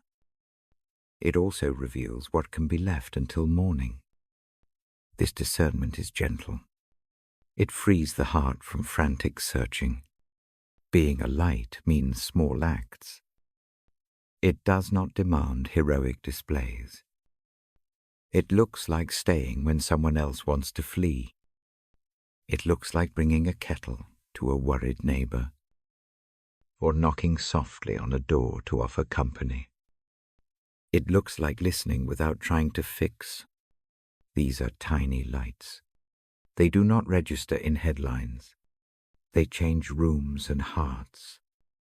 Imagine a child learning a dark house. A parent lights a candle in the hall. The child walks from room to room with less fear. The candle is not a lecture about safety. It is presence. Someone is there. That presence is what light often is. The gift a light offers is a knowledge that one need not be alone in the dark. Tonight, if the mind feels heavy, try a small exercise with the image of light. Close the eyes if that helps. Picture a small lantern in front of you. It rests on a low table. Breathe in slowly and feel the chest expand. Breathe out and imagine the lantern's flame softening a flicker of worry into a warm glow. On the next breath, imagine taking that glow in your hands and walking towards someone in thought who needs it. You move without hurry. The light touches a shoulder. It makes room. The gentle impact of light also moves inward. A soft lamp beside the bed calms the busy thoughts. The mind that usually catalogues and plans can let a few stones fall from its hands. Let one stone go tonight. Put it on the table like placing a pebble by the lantern. Let it rest there. The light keeps watch over it. The act is brief. The relief is real. Light gives permission to be small. A wick, does not claim the whole sky. It tends a small, useful brightness. This modesty prevents the exhaustion that tries to make everything bright all at once. Real care is not an effort to fix every darkness. It is a choice to brighten one immediate place. That is enough for tonight. There is a way that light brings peace to others that feels almost unnoticed. A calm voice in a crowded room steadies chaos. A steady hand over a trembling one steadies more than any argument. These acts look ordinary. They belong to evenings and to kitchens, not to stages. A light kept on, for someone who walks through the night says, "You may come in. You are seen. You are welcome." When fear is near, use the lamp as a tangible practice. Place a small light near the bedside. Keep it soft and close. Each time a troubling thought wakes the mind, turn the attention to the lamp. Note the color of the flame. Notice the way the light pools on the table. Let the eyes rest on that steady circle for a few slow breaths. The nervous system hears the quiet signal and begins to reply. Light also changes the shape of mercy. Mercy often shows itself in steady, visible ways: a meal prepared, a note left, a walk offered. These acts do not need grand words. They need the soft persistence of care. The light that sends warmth into a kitchen is the same habit that makes mercy practical across the day. Small acts add up into a climate. Warm places grow where lights are tended. Practice sending a little light tonight with imagination. Picture someone who is restless. See them across a simple room. In your mind, carry the lantern to them. Set it where they can see. Do not speak. Let the presence be the gift. The image trains the heart to offer without loudness. Mercy often moves like that, quiet. Practical. Present. There is also a private use of light that heals shame. When regret crouches in the ribs like a cold thing, a small lamp helps. Picture placing the lamp on a table and letting its glow fall on the memory. The light changes the memory's edges. It does not excuse what was done. It makes room for repair. A heated shame can be cooled by a steady presence that says you are not the sum of that one night. Being a light requires humility. A lamp is simple, not showy. It gives what it can without competing. Humility keeps the lamp from wanting to be everything. It makes the light dependable. Dependability is a rare mercy. People notice it even when they cannot name it. Or time. That steadiness heals fragile things. I read Matthew's line about light as both invitation and reminder. The invitation is to place a light in whatever small corner is yours tonight. The reminder is that light is shared. A lamp on a table helps everyone in the room. It does not diminish when another uses its warmth. The gentle impact of light multiplies. When anxiousness takes a shape in the night, act simply. Take 3 slow breaths. Light a small lamp or a candle, if that is safe. Watch the flame for a moment.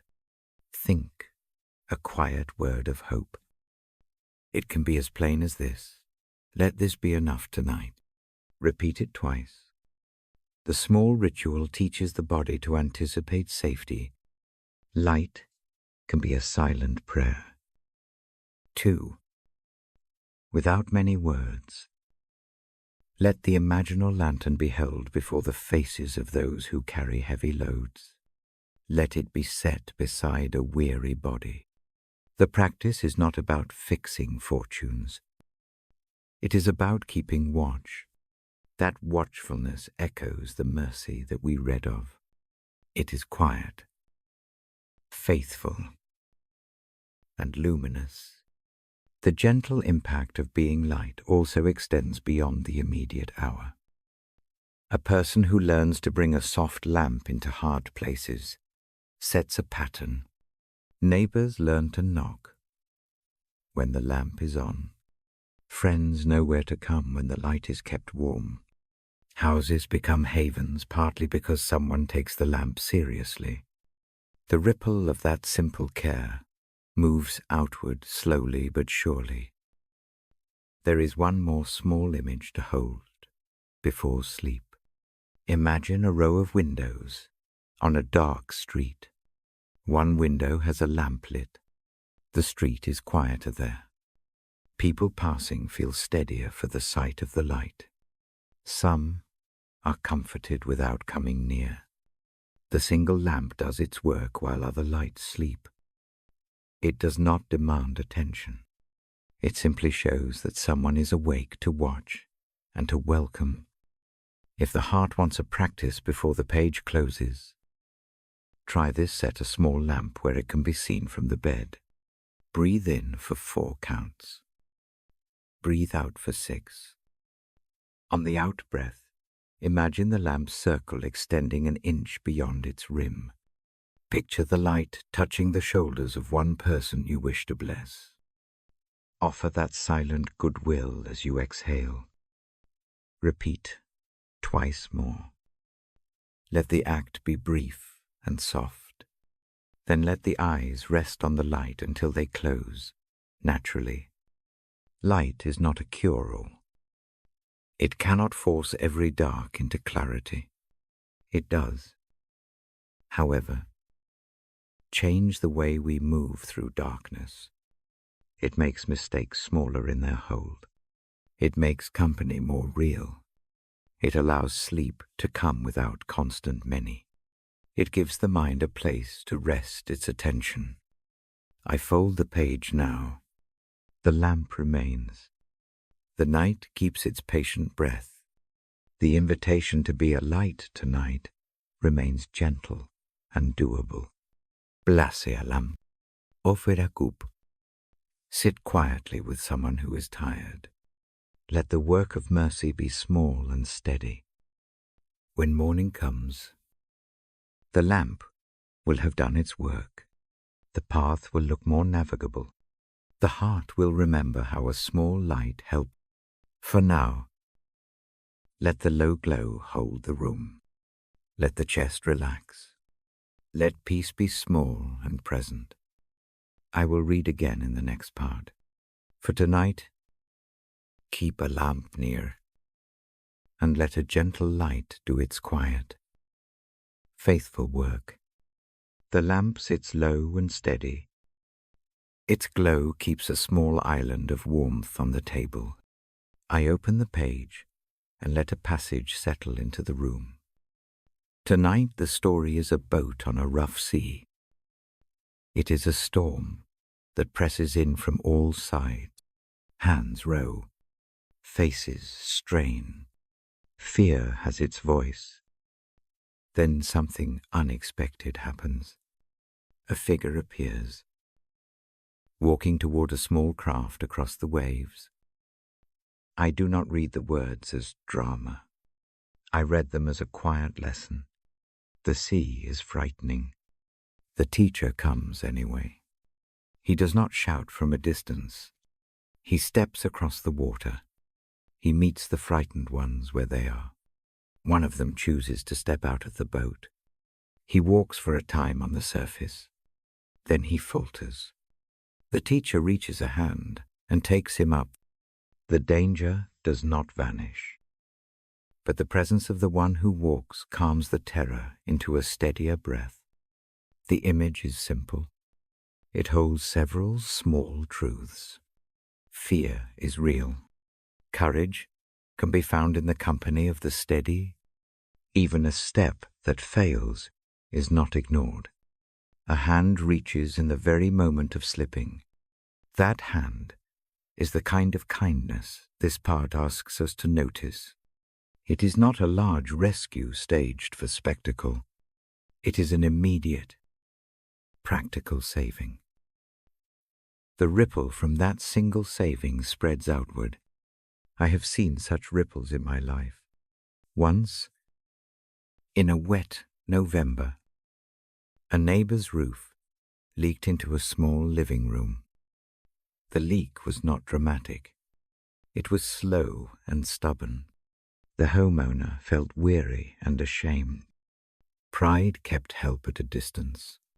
A friend on the block noticed the quiet strain. She brought a bowl and a ladder. She stayed long enough to patch the worst, to make tea, and to listen while the owner spoke of a long, small grief. She did not fix every broken shingle. She did not give a lecture. She took a hand and steadied the step. That small evening settled something heavier than the roof. The neighbor slept better that week. In the quiet that followed, an old habit of hiding troubles softened. A meeting of neighbors at a later time produced a communal plan to check on one another after storms. People who once passed in brief nods began to wave. Tiny acts, ladders borrowed. Kettles kept warm. Hands held for a minute changed the tone of a street. What began as one ladder and one cup became a pattern of care. The ripple widened. Small acts often do. They do not need grandness. A cup of hot tea handed across a kitchen counter. A wet coat taken from a shivering shoulder. A short note left on a table that reads simply, "I am here." These stories do not make headlines. They build a resilience that shows itself in calmer nights and steadier mornings. The boat is steadied enough to try another step. When I read about the disciples in the night sea, I imagined that one hand, the hand that reaches when the step falters, the hand that steadies without scolding or making a spectacle, that same hand can be used by any of us. It can be the neighbor who brings a ladder. It can be the stranger who stays and listens for a few minutes by the lamp. The action matters more than the size of the deed. If fear is large tonight, try a small practice with me. Sit or lie so the body feels supported. Breathe in for 4 easy counts. Hold 1 calm count. Breathe out for 6 slow counts. Repeat twice. On the next out-breath, imagine a hand reaching into the chest and smoothing a taut place. Picture that hand like a warm palm laid gently on the sternum. Let the heart notice the steadiness of the touch. Keep the breath slow. Do not hurry. Next, think of one small kindness you can offer in the morning. Make it tiny. A short phone call to check on a person you remember. A message to someone who seems lonely. A loaf of bread left on a neighbor's step. Commit to one small action and imagine the ripple it might make. See it move from the doorstep to one more door. Picture the chain without forcing it. The imagination practices hope. I will tell another brief memory. Years ago, in Hospital Corridor, a young parent sat with tear-streaked eyes after a long vigil. Waiting rooms make a particular kind of fatigue. A woman across the hall noticed and walked with 2 paper cups of coffee. She did not ask for permission. She set 1 cup on the small table and kept the other for herself. They sat in that quiet company for a short time. The parent's jaw unclenched. The next day, that same parent brought a folded blanket to another family arriving late at night. Light travels like that without grand declarations. Steady and small. The gospel image of stepping out onto the water invites the same modest courage. It asks for one brave step made in trust with someone steady beside. The step might be to make a call, to offer a meal, to sit with someone who weeps. It might be to forgive a memory for a small night and place it in a bowl beside the lamp. These are the hands that tend the world. Kindness has a particular timing. It often arrives at the moment someone is about to sink under the weight of aloneness. Its power shows not in immediate transformation, but in the gradual loosening of tightness. A single night of rest returns more often when small mercies are practiced, when the mind learns to hand one burden over at a time. The habit spreads. A community that practices small kindnesses becomes a harbor for boats buffeted by storms. There is a steadying art to making kindness habitual. Choose one small, repeatable act. For a week, do that one thing. It might be a short written note of encouragement, a cup of soup for a neighbor, or a simple text telling someone you are thinking of them. Keep the rhythm small. Over time, the habit shapes the body. The hands learn to move toward help without the drama of decision. Tonight, if rest is thin, take one tiny step before sleep, fold a scrap of paper, and write one small intention. It can be as short as this call A. Bring soup to B. Sit quietly with C. Place the folded paper under the lamp's light for the night. The act anchors the intention without demanding immediate triumph. It teaches the hands to carry mercy lightly. When storms come, presence changes the measure of fear. A hand reaches. A step is steadied. A person who fears falling learns to try again. The narrative of Matthew becomes, in the small hours, a pattern for ordinary mercy. The teacher walks across the frightened surface. The steady hand is extended. The one who falters is lifted. The crowd on the shore notices and, in time, joins the work of care. I close the book gently. The lamp keeps its circle of warmth. The night breathes around the room. Make one small choice now. Decide on one act of kindness to offer soon. Keep it tiny and achievable. Imagine its ripple. See the next person relax a little. See a street where neighbors nod more often. Let that image be a lantern for your own night. Before I leave you to the dark, breathe with me once more. Inhale slowly. Hold. Exhale long. Place the intention you wrote by the lamp. Rest the shoulders. Trust that small acts make wider change than we can see. The sea remains vast. A single hand across the wave can steady a step and start a ripple that warms many banks. I will read again in the next part. For now, let the thought of one small kindness settle. Let the hand at the shore be your model. Let the night keep watch over the intention you set down. Sleep when it comes. It will come with mercy nearby. I once find myself on a small boat in a sudden wind. The night is thicker than I remember. Stars hide behind a ragged cloud. The lamp beside me at home is far away. The sound of the water fills the whole body. Each wave feels like a finger pressing the ribs. Fear comes like a tide. A life storm looks a lot like that moment. It is loud and immediate. Plans feel small and thin. The mind tightens into small, sharp thoughts. The hands search for some hold. The instinct is to row faster, to fix the problem by sheer force. That is the hard work of that hour. The harder I row, the more tired my arms become. I remember the gospel picture of a teacher who walks toward a boat on a rough sea.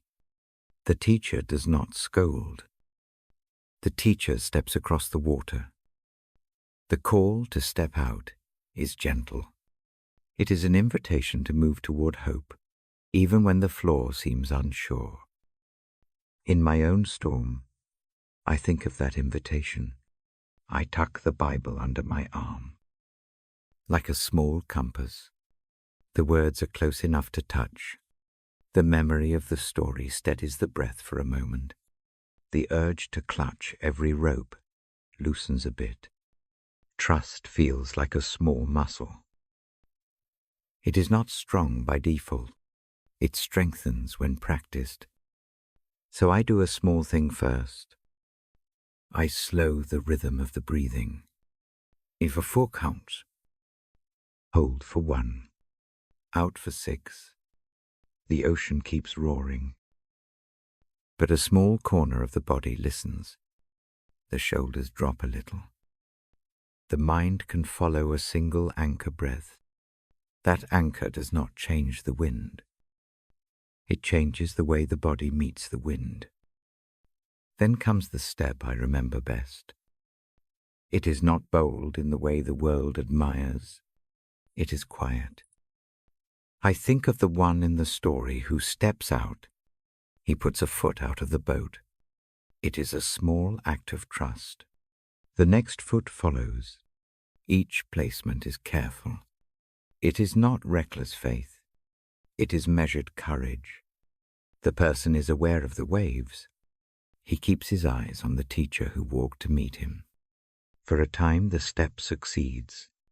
The feet find purchase on a surface that is not firm. The heart jumps at the strangeness. There is a wonder in being upheld when the rules of nature seem to insist otherwise. The surprise loosens the jaw. The mind notices the small miracle of steadiness. Then the wind shifts. A lurch of doubt comes. The eyes move from the teacher to the threatening waves. Attention does not find breath. It finds danger. The chest tightens. The foot slips. Fear grows teeth. The body remembers how easy it is to fall. At that moment a hand reaches. It is not a theatrical rescue. It is an immediate help. A palm takes the wrist. The hand pulls without shame or accusation. The voice that had invited now steadies. The hand is warm and practical. It holds the moment and the person at once. The stumble becomes a place of learning instead of a final failure. That reach mirrors something I offer in the quiet hours of reading. The passages I read at night are not meant to frighten or to press. They are hands extended across the room. They teach how to accept help. They show that a momentary falter does not disqualify the walker. The life that listens learns to trust the steady hand again. After that night on the water, I do not pretend to master every storm. The weather still changes. Plans can fail. People still disappoint. What shifts is the posture toward the fear. The first response becomes less frantic. Hands learn to loosen. Breathing returns to a rhythm before choices about tasks are made. A steadier person makes steadier choices. There are small practices that help build this trust. One is to name the fear plainly and gently. Give it a small, neutral label. This softens its claims. Another is to rehearse the act of reaching. Imagine a hand by the sternum, palm warm and steady. Place the hand over the heart. Feel the pulse under the fingers. Let that warmth remind the body that help exists. Another practice is to set one small burden aside for the night. Take a scrap of paper and write one anxious thing on it. Fold it and place it beneath the lamp. The act is not a dismissal of responsibility. It is a temporary lodging. The mind is less tempted to spin when one grip can open. A single released weight makes the whole body lighter. Trust also grows when kindness is present. The hand that steadies in the story is a kind hand. It offers no scolding. It offers steadiness. In life, kindness arrives as neighborly acts, a meal brought, an errand taken, a hand on a shoulder for a minute. These gestures do not remove every storm. They make the walking through storms less solitary. They change the shape of fear.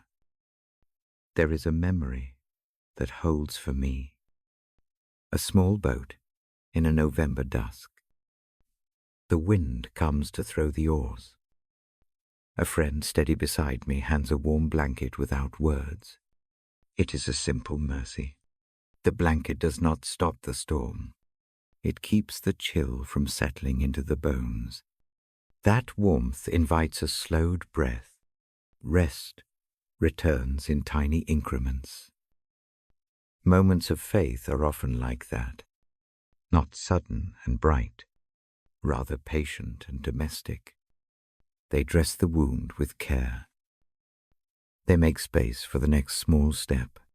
The teacher's invitation in the Gospel reads like the offer of a steady companion for the night. The companion does not remove every danger. The companion makes the road walkable. When doubt returns, it helps to return to the lamp and the book. A short passage read slowly can be like a rope tossed to steady feet. The voice that reads is gentle. The images are small and true. They allow the heart to rehearse trust without spectacle. The same pictures yoke. Lamp. Field work as practical tools in the dark. Forgiveness and mercy are parts of the same toolkit. When someone's failing causes the storm, mercy helps the heart loosen its tight clutch on anger. Mercy does not mean ignoring harm. It means not letting the harm be the only governor of every decision. The mind that carries both clarity and mercy is lighter. It is steadier to walk with. I teach these practices quietly. Close your eyes for a breath. Imagine a figure ahead who does not judge and who keeps a hand open to steady you. Step toward that figure with one small movement. If the foot slips, do not curl into shame. Let the hand come. Accept the steadiness. Repeat until the muscle of trust grows. The night invites patience. The sea of life keeps vast waters. The storms come. They do not last forever. The habit of turning to a steady presence tame the panic.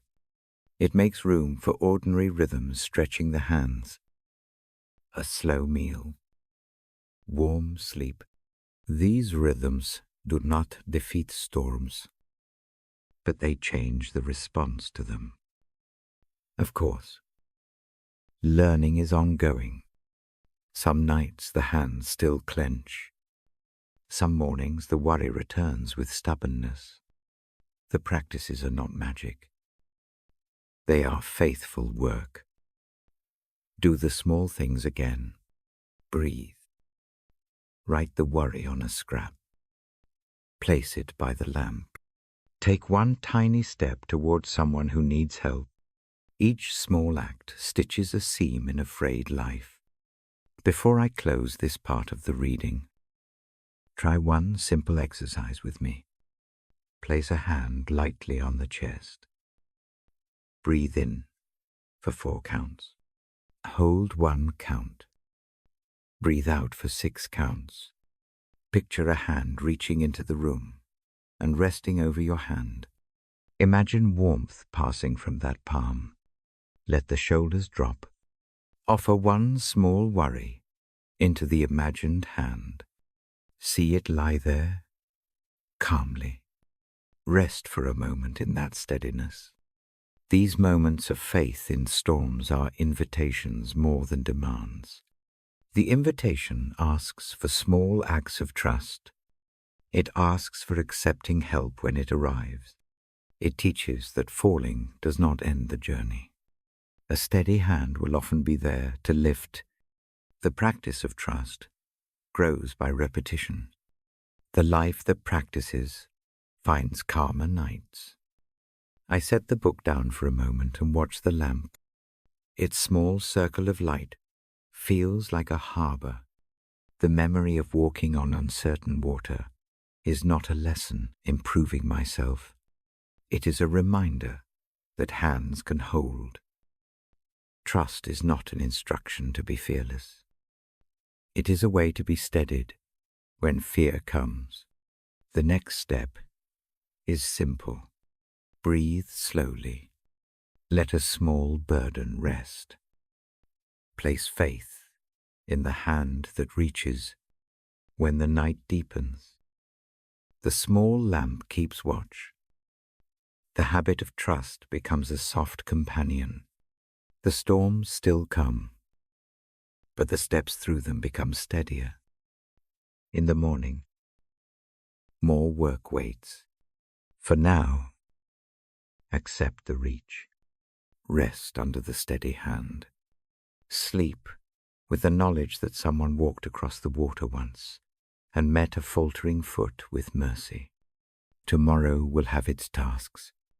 Tonight, let the hand hold you. I lift the book and let the pages settle like a small sail.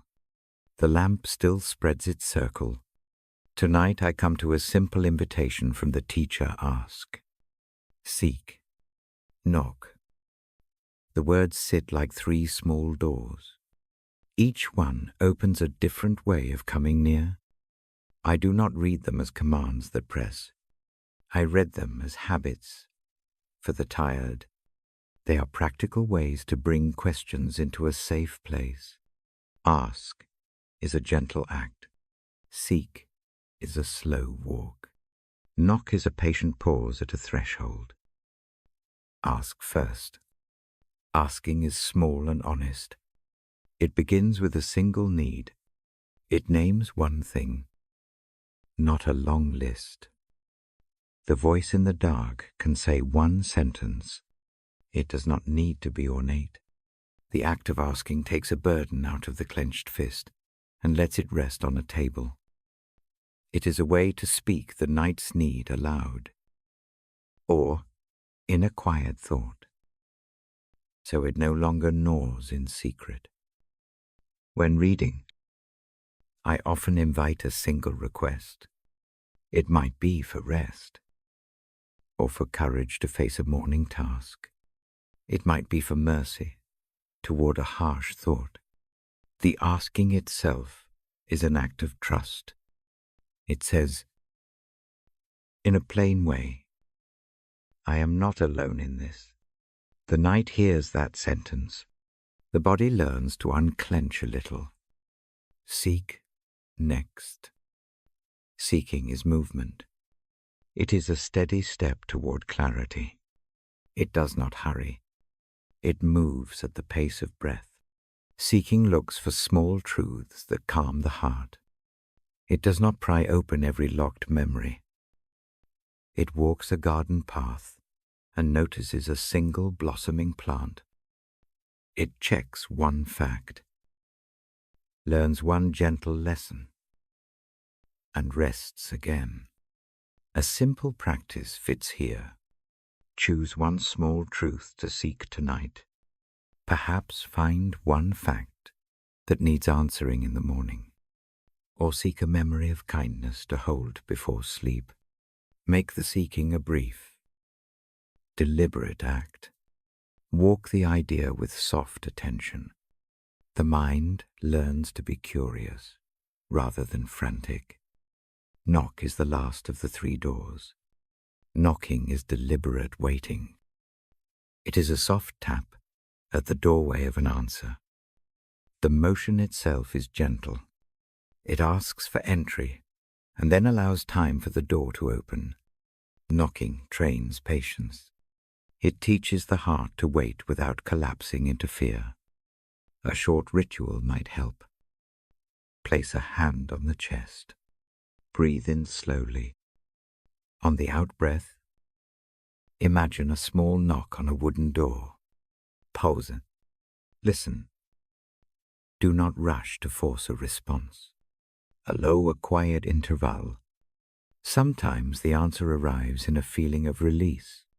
Sometimes it is a small clarity in the morning.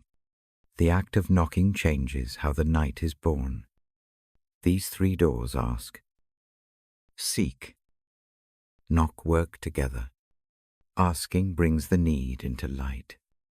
Seeking gives the feet a place to move. Knocking waits for an opening. None demande dramatique proof. None promises instant alteration of circumstance.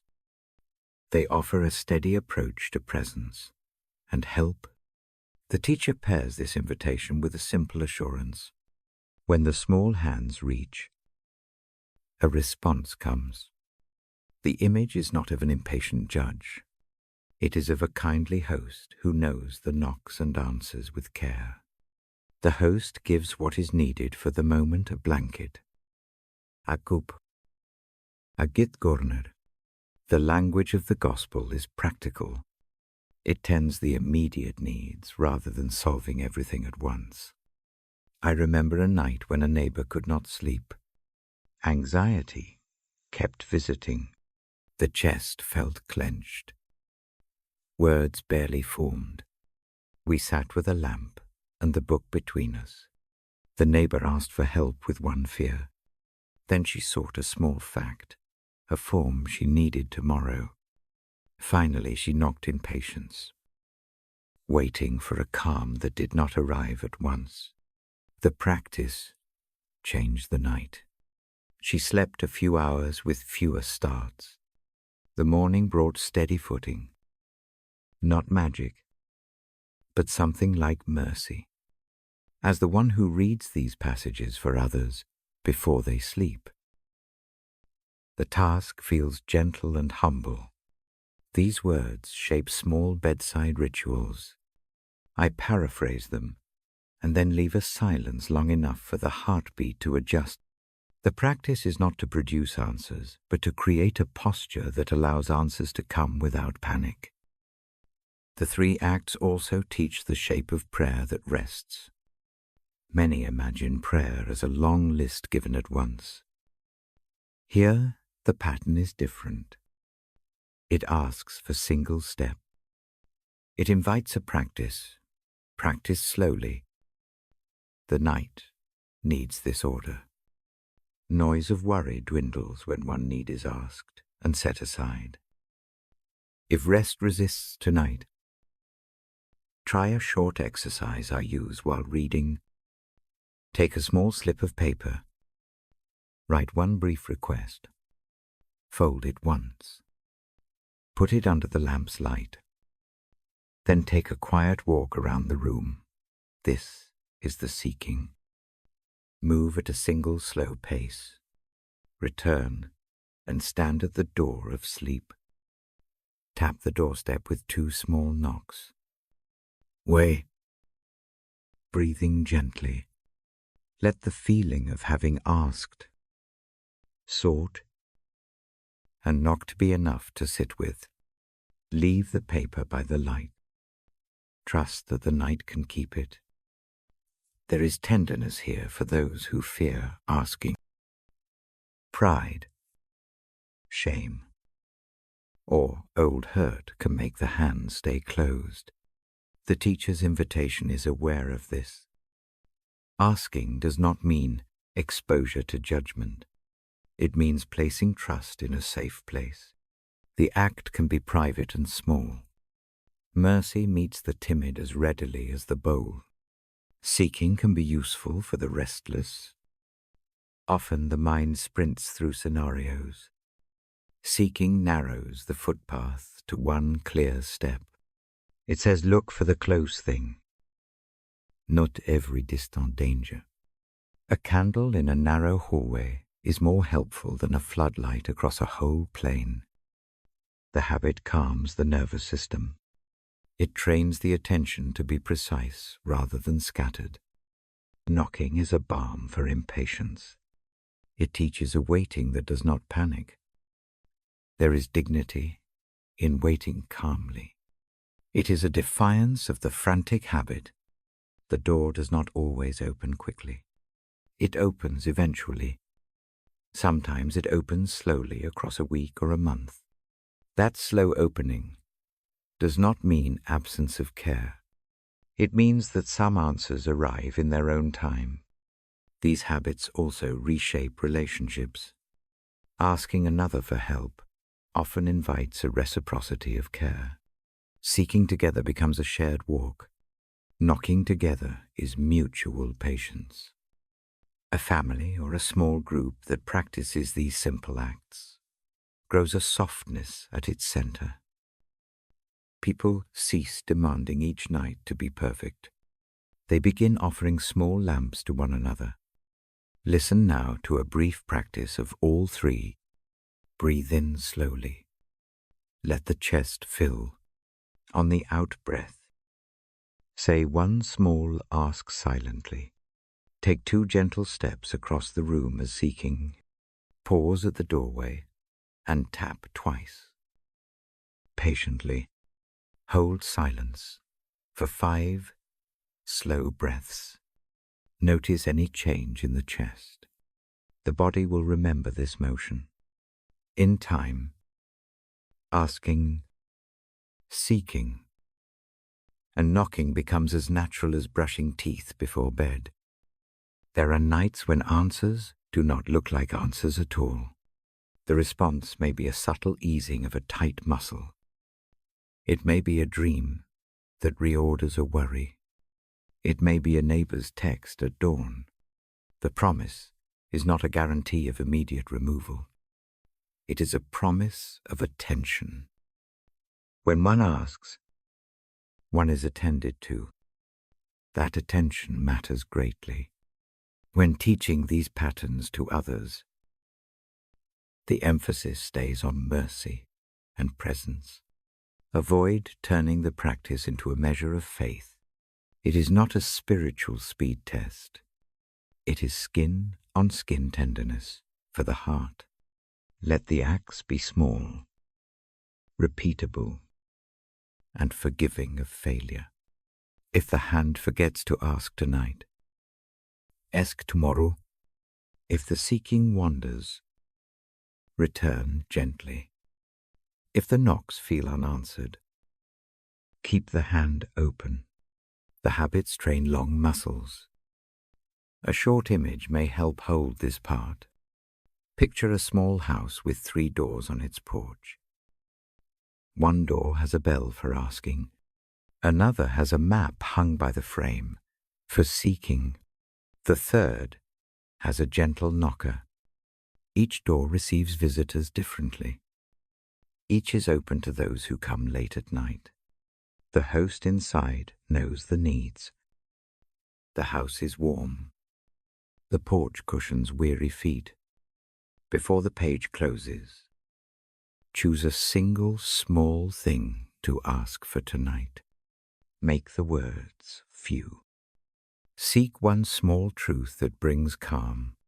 Then knock with patience and hold the stillness. Place any note beside the lamp. Let the light be witness. Rest in the promise that asking will be heard. Seeking will find direction. And knocking will meet an open door in time. I close the book gently and sit with the hush. The room breathes. The night listens. The practice of asking Seeking. Knocking is not a grand work. It is a bedside habit. It teaches the hands to be soft. It trains the heart to be steady. For now, let that be enough. I will read again in the next part. For tonight, ask one small thing. Seek one small truth. Knock once or twice and wait. Let the lamp keep watch. Let the body learn that night can answer in its own gracious way. Rest comes when hands let go and trust the door to open. I remember a long season of seeking.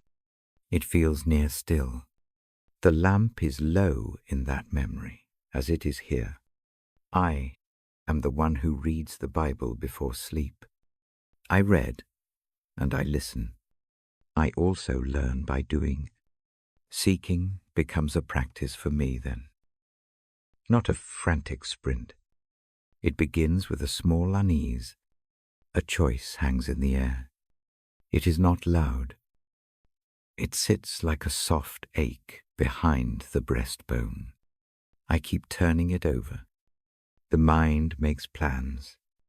The chest tightens. Sleep thins. I find my way to the lamp and to the pages I know. I read a few lines. I breathe. I speak one short prayer. Night after night I return. The prayer is not elaborate. It is a phrase that fits in the palm. Say it mentally. Not like a list. The words name the need and ask for light. The practice is persistent. I repeat it the same way each evening. The repetition is not mechanical. It trains a muscle. It teaches the heart to sit with a question rather than to explode into anxious solving. I keep a small journal beside the lamp. I write a single line each night. It can be a question. It can be a fear. Sometimes it is a hope. The journal is not a place for argument. It is a quiet ledger that holds tiny notes. Over weeks, the pages fill with the same concern phrased slightly differently. That repetition shows me where the worry lives. It also lets me see slow change. In the middle of that season, little things begin to shift. A friend drops a word that seems unrelated. A neighbor's small example shows a way forward I had not considered. A quiet memory surfaces of a time I felt certain.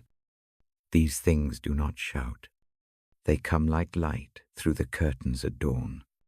Slow, patient. They do not solve the whole problem at once, but they thin the fog enough to place one foot forward. Persistent prayer does not always bring a dramatic answer. Sometimes the answer is a new perspective. Sometimes it is a softened heart that can receive help. Often it is a calm in the chest that makes choice possible. I learn to recognize these as answers. They arrive in small measures. The way water fills a cup drop by drop. I tell the story because seeking can feel lonely. At first, it is a private motion, a repeated habit that few notice, but persistence changes the posture. Returning each night to the lamp, and the page trains attention. The mind learns to wait for light rather than to demand it. The practice is its own mercy. There is a night I hold most clearly. Rain taps softly against the window. I have read the same passage 3 times. My journal sits open with the same line written again. The question is still there. I lie back and close my eyes. I breathe slow. I say the short phrase I have repeated for weeks. It feels like handing over a small parcel to someone who waits at the door. Sleep arrives that night in a way it had not before. It is not a sudden blessing. It is a quiet thinning of resistance.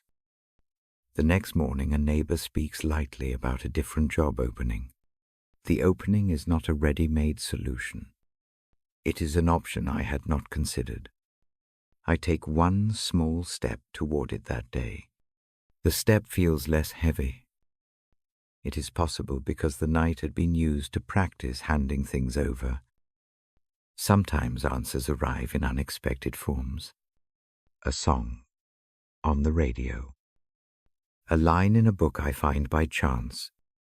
A conversation overheard at a cafe. These are small doors. Persistent prayer makes me more likely to notice them. The habit of asking keeps my eyes gentle rather than frantic. It readies the mind to hear signals that would otherwise pass as noise. I do not pretend that persistent prayer removes all pain. Hard things remain hard.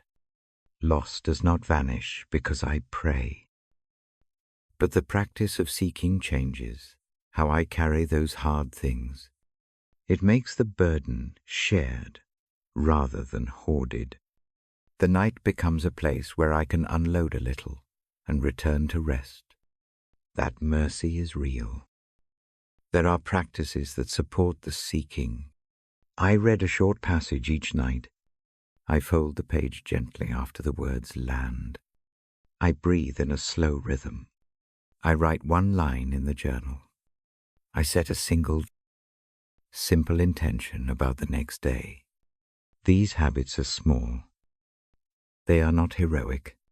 They build a steadier interior landscape over time. At times, the seeking requires patience that feels like waiting without answer. Those nights test the practice. The temptation is to stop, to declare that seeking did not work. I resist. I keep the lamp lit. I read the same line. I write the same one-sentence prayer. Patience here is not a passive resignation. It is an active staying. It is the courage to continue the small work of handing over a need each night. One morning an answer arrives slowly. It is not a single event. It is a pattern of small openings. A conversation that once felt difficult becomes manageable. A door that once seemed barred has a hinge. A friend offers a practical help that changes logistics and lightens daily strain. These things build on one another. I see the thread that connects them back to the nights when I asked and waited. I learn also that answers can be deeper than what I first request. Sometimes I ask for one item and receive something more important.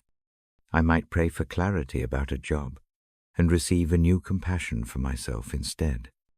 The change in heart is quieter than a solved problem, but it matters more. It makes later decisions less frantic. It gives rest a firmer place to land. Prayer in that season becomes a conversation of habit. Ask once, then listen for a little while. The listening is small and patient. It happens between the lamp and a slow breath. It happens when I pause at a window and notice the light on the leaves. It happens when I fold a towel and feel the plain rhythm of the hands. The world teaches softly, if the ears are ready. Companions matter. I do not always seek alone. A few trusted friends know I am walking this way. They do not fix it for me. They offer presence. They bring bread. They sit with the journal and read a line. Their company is part of the answer. I learn that persistent prayer often has hands that arrive in ordinary forms. One practice that helps is naming a small hope each evening. It is not a plan. It is a simple phrase, a clear step, a restful night, a helpful word. The hope is precise. It keeps the prayer focused and the mind from sprawling into 1,000 unlikely scenarios. Naming a small hope makes the prayer tangible and more easily received. The steady work of seeking also changes the inner voice. Where once anxiety might have insisted on urgency, a softer tone grows. It says, "We will take one step at a time." It says, "It is okay to hand this heavy thing over for tonight." The gentle voice is not denial. It is a learned trust. It comes from returning again and again to the lamp and the page. I keep my bedside rituals simple so they can be kept, even when I am tired.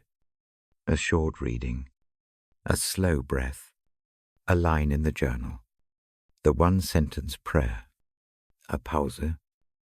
These acts are tiny offerings. They are not exotic. They are consistent.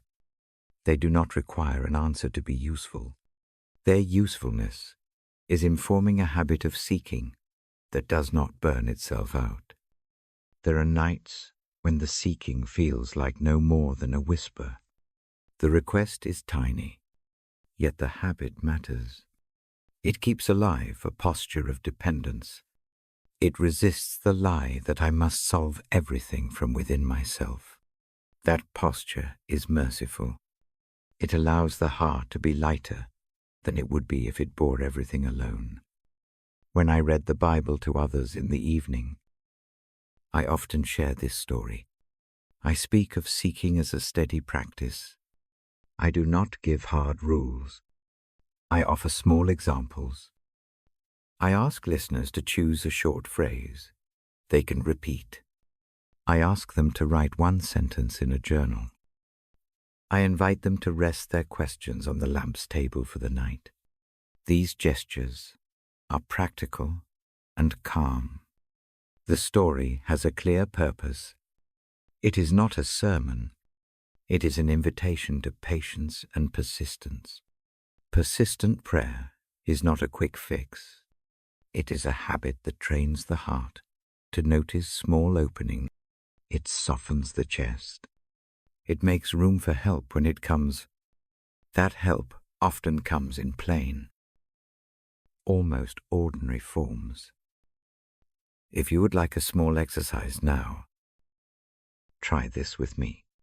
Close your eyes, only if that feels restful. Breathe in slowly. Let the breath fill low. Breathe out long. In the mind, name one small need. Make it short. Fold that need into a simple sentence and place it in the journal beside the lamp. Say one short prayer quietly. Sit in the stillness for 3 breaths. Imagine the need resting by the light. Let the body release a fraction of its tightness. There is faith in this small repetition. There is also mercy. Both move in the same slow way. Seeking becomes less about demanding an answer and more about learning a posture of hope. That posture steadies the night and the days that follow. I close my own journal now and set it by the lamp. The pages keep the small history of seeking. The habit is not perfect. There are nights I forget. There are nights I rage against silence. Still, the practice returns me. I read the short passages. I breathe. I write. I hand things over and sleep a bit more easily than before. When morning comes, further work may wait. The answer might be small. It might be large. Either way, I am steadier for having asked and waited. I am more ready to move with what comes. Seeking in persistence is not a final end. It is a way through the night. It brings small answers and a little more peace. I will read again in the next part. For now, choose one small need. Say its name in a single sentence. Place it beside the lamp. Breathe. Rest. The practice of seeking keeps its quiet company with you through the night. The lamp makes the same small circle tonight. I keep the book open, where the pages rest soft. The room breathes in. The night listens. I turn to a teaching that the teacher called the heart of everything. He places two things next to one another. They act like two gentle hands guiding the feet. I do not read this as a test. I read it as an orientation. Love is presented not as a task list. It is a way of facing the world. It is a direction more than a score. One hand reaches upward. The other reaches outward. Both shape how the night will be held. To love God is to pay attention. It is less about proving something and more about turning toward the steady presence that meets the weary. Attention looks like a candle kept near the bedside. It is the small habit of noticing breath, of naming grateful things, of allowing silence to be a companion. When attention is practiced, the heart learns to find a quieter center. To love neighbor is to notice what is beside one's own feet. It is not always grand. It is the kettle warmed for someone who is cold. It is the short note on a table. It is the soft listening when a friend cannot make sense of the day. Love of neighbor is practical. It moves hands toward someone else without making a show of it. These two directions belong together. When the heart turns up in trust, it becomes easier to turn out in mercy.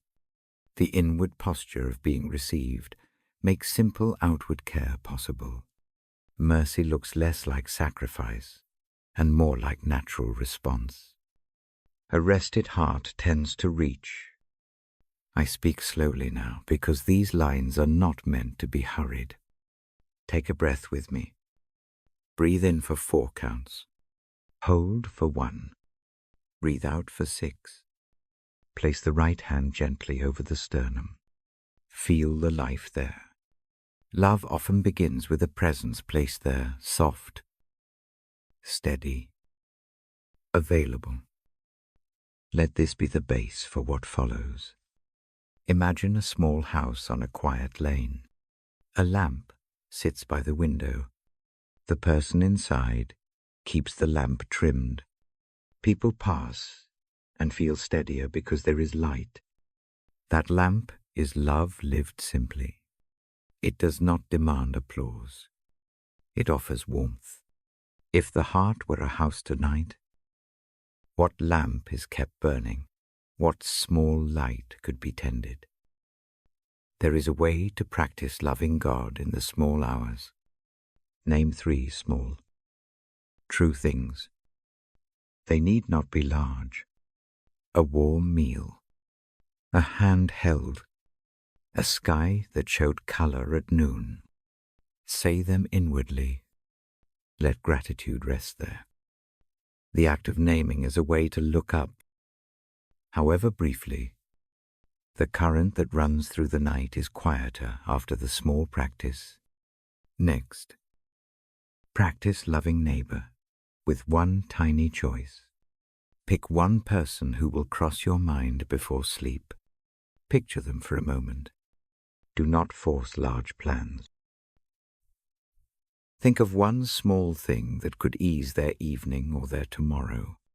It might be a short message, a prayer, a promise to call, or a tiny errand left undone until morning.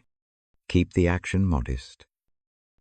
Love is more habit than drama. Now try an exercise that uses both directions. Keeping the hand on the chest. Breathe in slow. On the out-breath, imagine a circle of warmth from the hand spreading outward. Let it touch the face of the neighbor in your mind. Let the warmth be a wordless blessing. Picture that neighbor receiving a small kindness in the morning at tea. A note, a simple question asked with patience. Hold the image for 3 breaths. Release. This is a gentle rehearsal of mercy. Love also changes how the small annoyances of life are handled. The late bill, the missed bus, the stubbed toe, these things press. Love brings a different tone. It asks a softer question. What can I do next? That is kind. Sometimes the answer is a practical step. Sometimes it is permission to rest. A heart trained by love knows that rest is not the same as neglect. Rest is a resource for the next kind act. I tell a brief memory now. A neighbor returns a borrowed napkin, a little frayed. The face is tired. Pride could make a fuss. Love simply repairs the napkin, folded small, and leaves it with bread. No sermon follows. The act heals more than the cloth. It shifts an ordinary exchange into mercy. Small gestures like that have a way of stacking into a life that looks less brittle. If forgiving the self or another is hard tonight, take a different approach. Do not attempt a single heroic pardon. Choose a narrow mercy.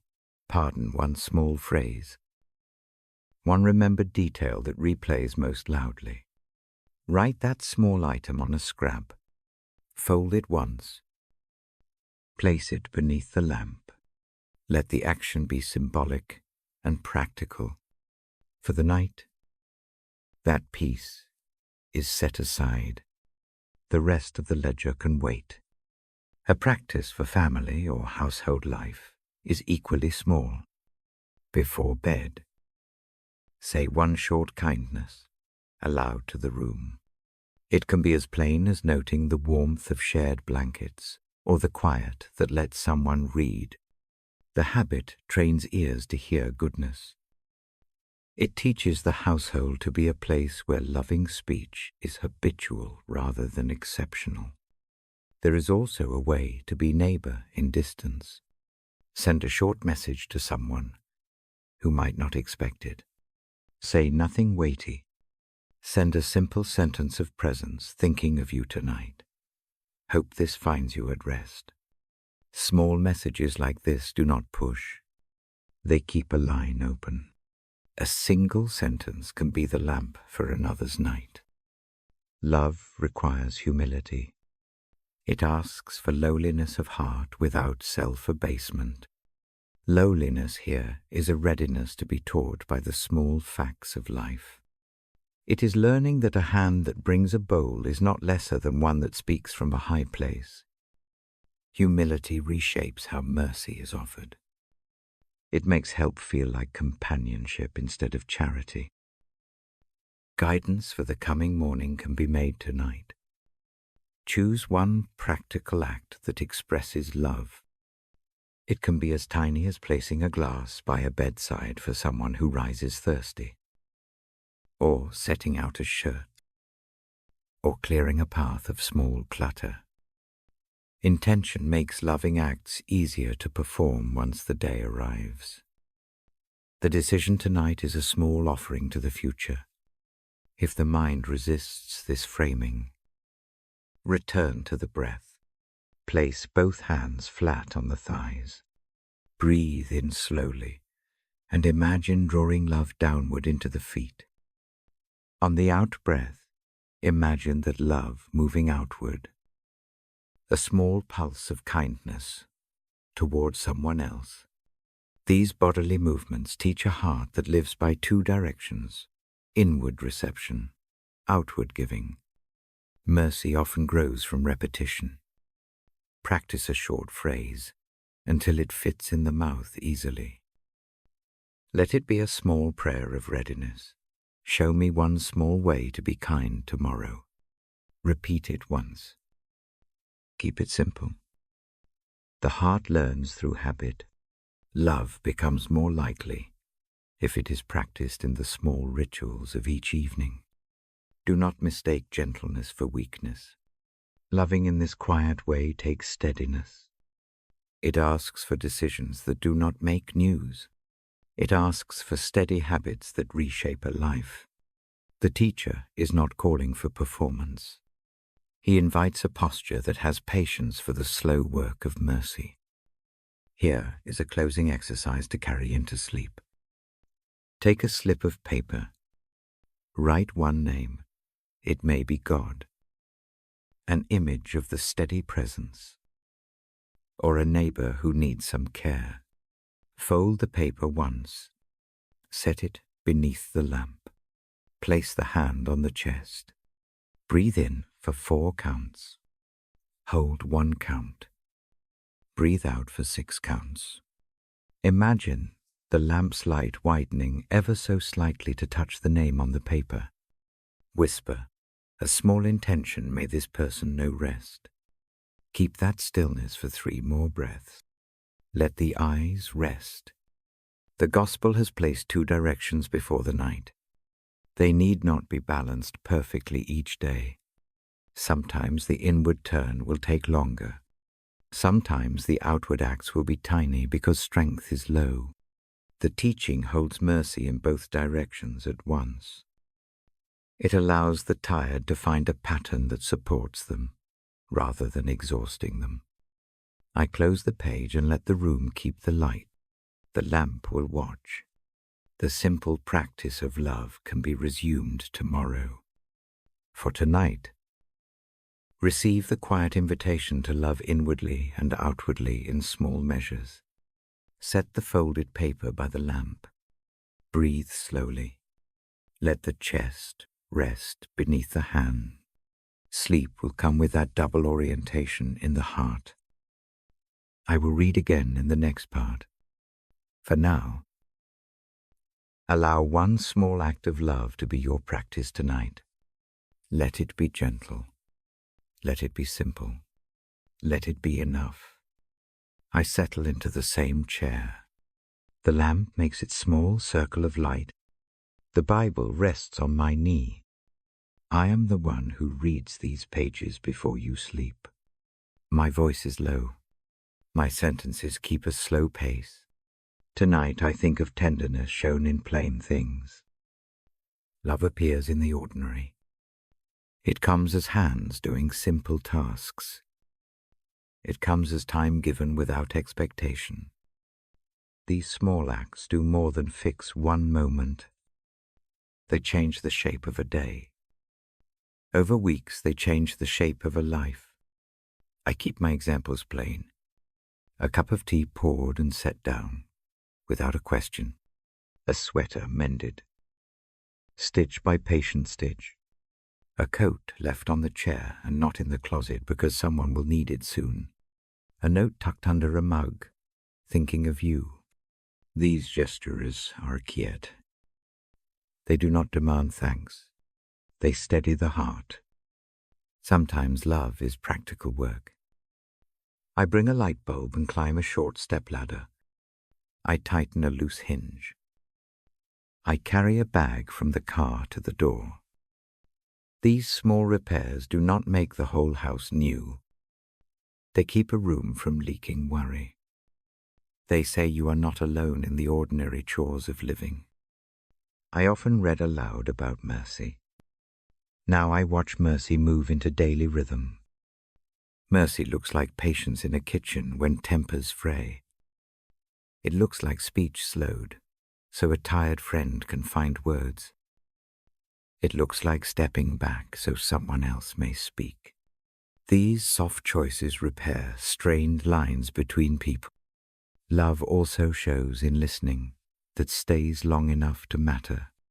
I sit with someone and hear the same worry again. I do not try to fix it with quick answers.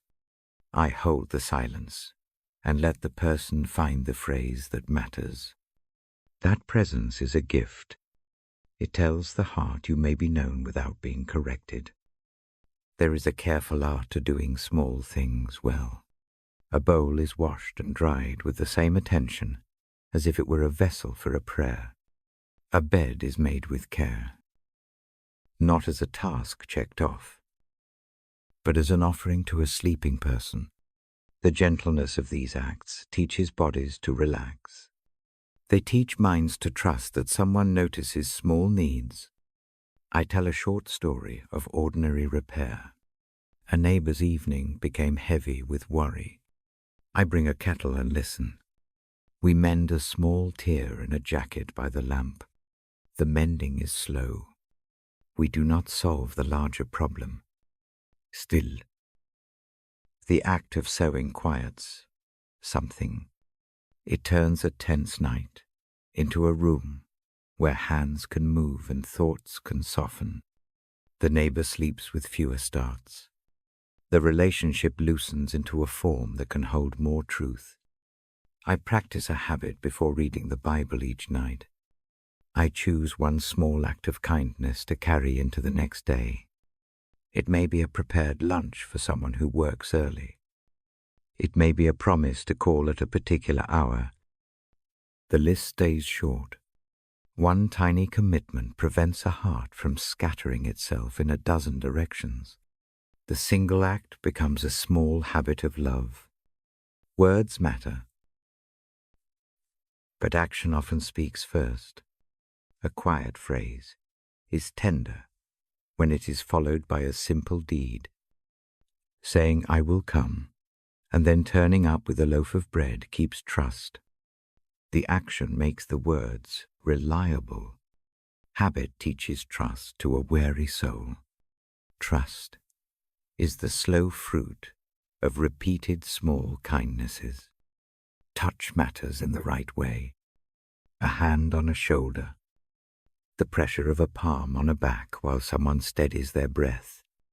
A hand squeezed across a table. These touches do not have to be loud, to be deep. They are a language that can mend the small cracks worry makes in a night. I read passages that tell of fields and lamps and steady hands. I look for ways those images live in the kitchen and the street and the bedside. A light kept low beside the bed is a gospel image in action. It means come back here if fear wakes you. A warm blanket placed on a chair is a small sermon about care. Practical help shifts relationships over time. The person who once practices pride learns to accept a plate of soup. The person who once hoarded worry begins to hand over a single stone each night. These exchanges do not erase old hurts. They make it possible to live near one another without constant guarding. Generosity is often quiet. A neighbor leaves a jar of jam on the stoop. No announcement. No demand. The small gift begins a new circle. The person who receives it offers a few tomatoes. In return, 1 week. Small gifts create a ledger of kindness that never insists on exact accounting. The ledger rests under the lamp of mutual care. I encourage a practice for tonight. Choose one small act you can do tomorrow. Keep it small enough to be faithful. A short note, an offered ride, a visit that lasts 10 minutes. Write it on a scrap and leave it beside the Bible as you sleep. The paper is not a vow in a court. It is a gentle training for the hand. Forgiveness lives within daily love. When someone repeats a fault, love looks like steady patience with a boundary. I watch people forgive and also keep safe lines. The line is not a wall.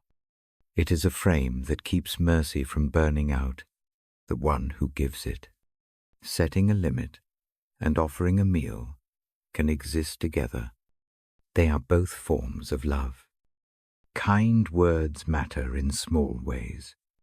Say thank you with detail. Notice what was hard for the other. Speak it plainly. A sentence that names a specific kindness. Thank you for making that phone call for me. Turns ordinary acts into acknowledged gifts. Acknowledgement is a balm. It makes the giver feel seen. It deepens the bond. I read to you, and I often pause to suggest a small exercise. Tonight, I offer a different one. In the morning, Do one small act, and do not tell anyone you did it. Let the action be unseen. Watch how your heart changes when kindness is given without return. This quiet generosity loosens the knot of expectation. It trains the soul to love freely. Hospitality is one of the most transforming of daily loves. A table set with extra plates extends a welcome to someone who might not have asked for it. A spare chair at the table invites new conversation. Hospitality costs little in money sometimes. It costs attention. That attention becomes a bridge between hearts. There is a way. Love repairs speech. Angry words said in a hurry leave small wounds. A later afternoon can return a gentle, precise apology. I teach people to start with one short phrase, not a long defense. The small apology often opens what was closed. It invites a neighbor back into ordinary trust. When relationships fray, small rituals do repair well. A weekly walk, a brief coffee, a recurring text at the same hour. These repeated small contacts rebuild familiarity. They show up when larger reparations feel impossible. Habit teaches trust more than a grand speech ever could. Love is also faithful presence in grief. I sit with someone who does not sleep. I do not erase pain. I sit. I hold the book open. I read for a little while. The steady presence at the bedside is a love that does not demand change. It waits. That waiting is a kind of action. In my reading, I often speak of hope in Christ, but in gentle measures. Love flows from that hope into simple acts. The gospel shapes a hand that tends, a voice that steadies, and a heart that keeps returning. The big promises move into small gestures, bread shared, a blanket offered, a steady listening hour. I keep the pace slow. Small acts ask for repeated practice. They do not demand perfection. The work of love is patient. It asks that we keep showing up with small things over months. Those tiny acts form the character of a home and the tone of a street. I tell another brief memory. Once, a sister felt estranged after a long quarrel. I offered to pick up a small basket of fruit. She received it quietly. No large reconciliation followed that afternoon. Instead, the next month she left a pot of stew at my door. The exchange did not solve all the past. It made future evenings lighter. The simple giving softened the edges of a strain. Trust grows when care becomes predictable. The person who can rely on small acts of help needs fewer defenses.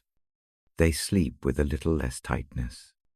Their dreams return to gentler shapes. That change is not sudden. It is a slow turning towards safety.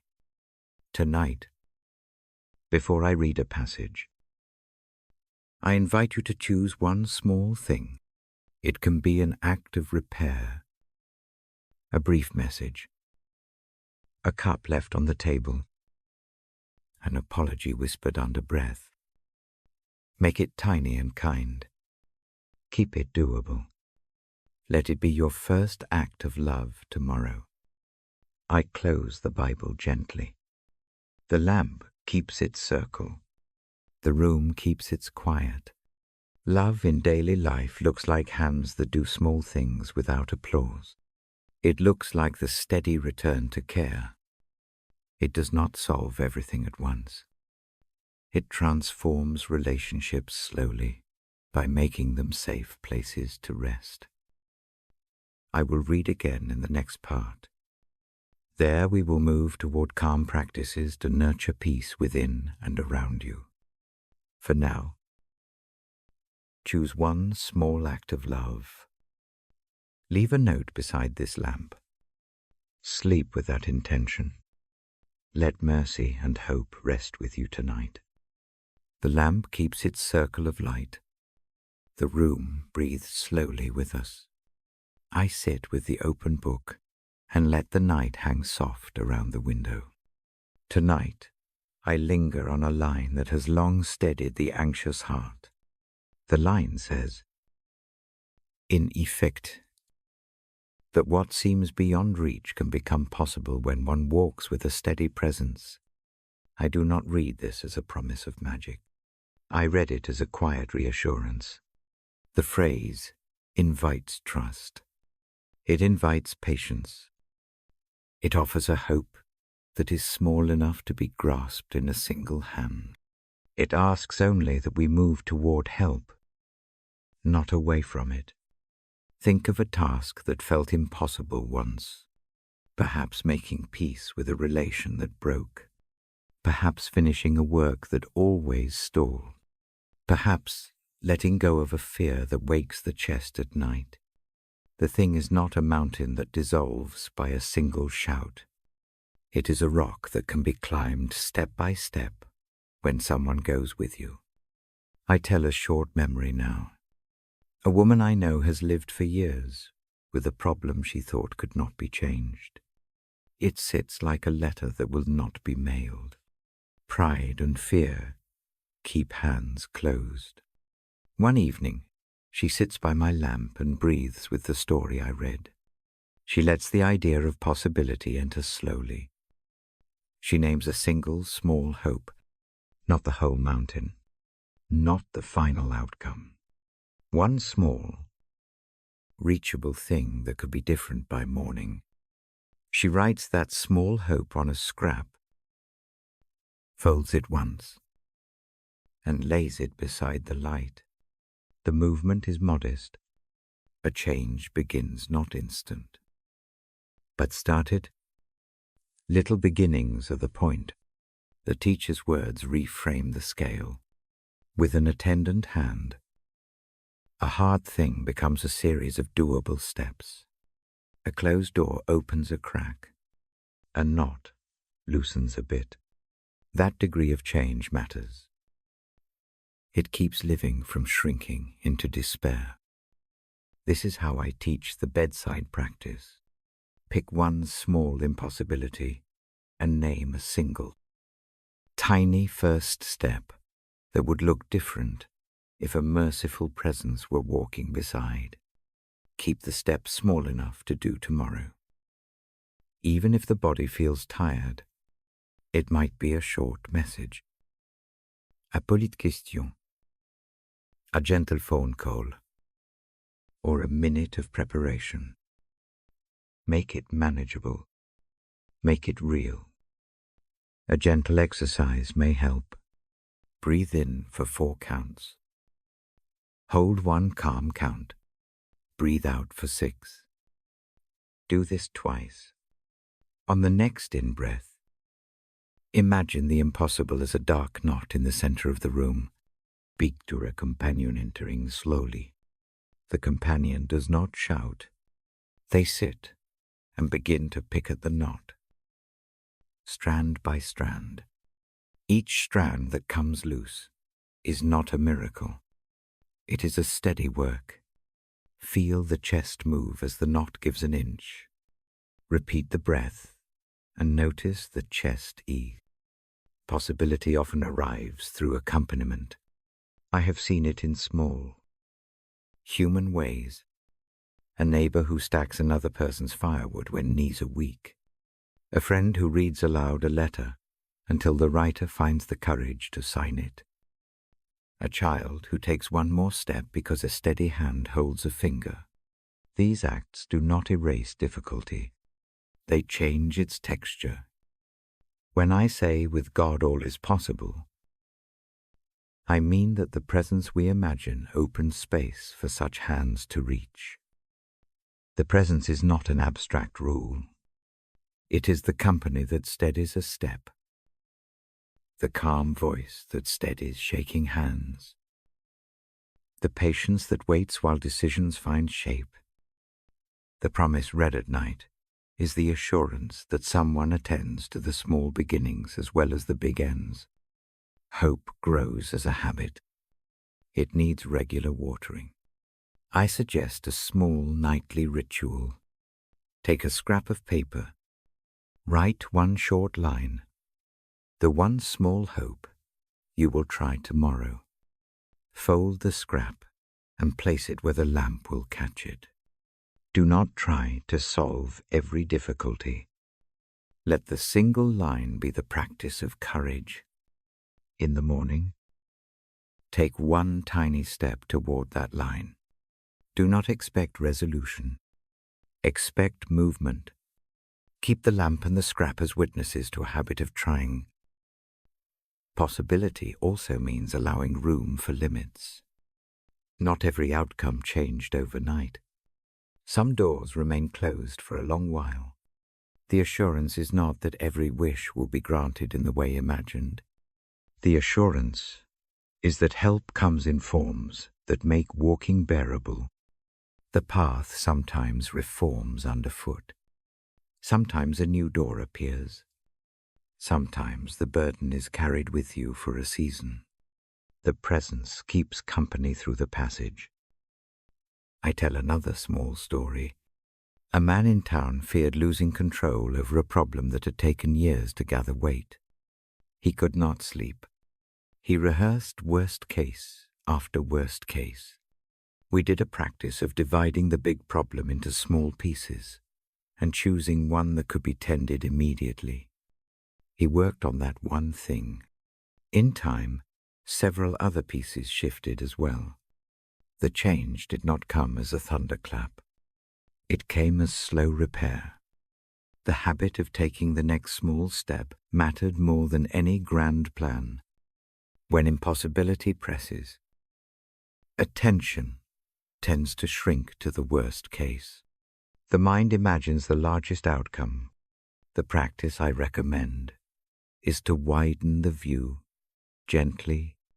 Picture a garden wall rather than the whole mountain. Look for the gate in the wall. See how one small stone at the base might be moved. Think about one tool that would help.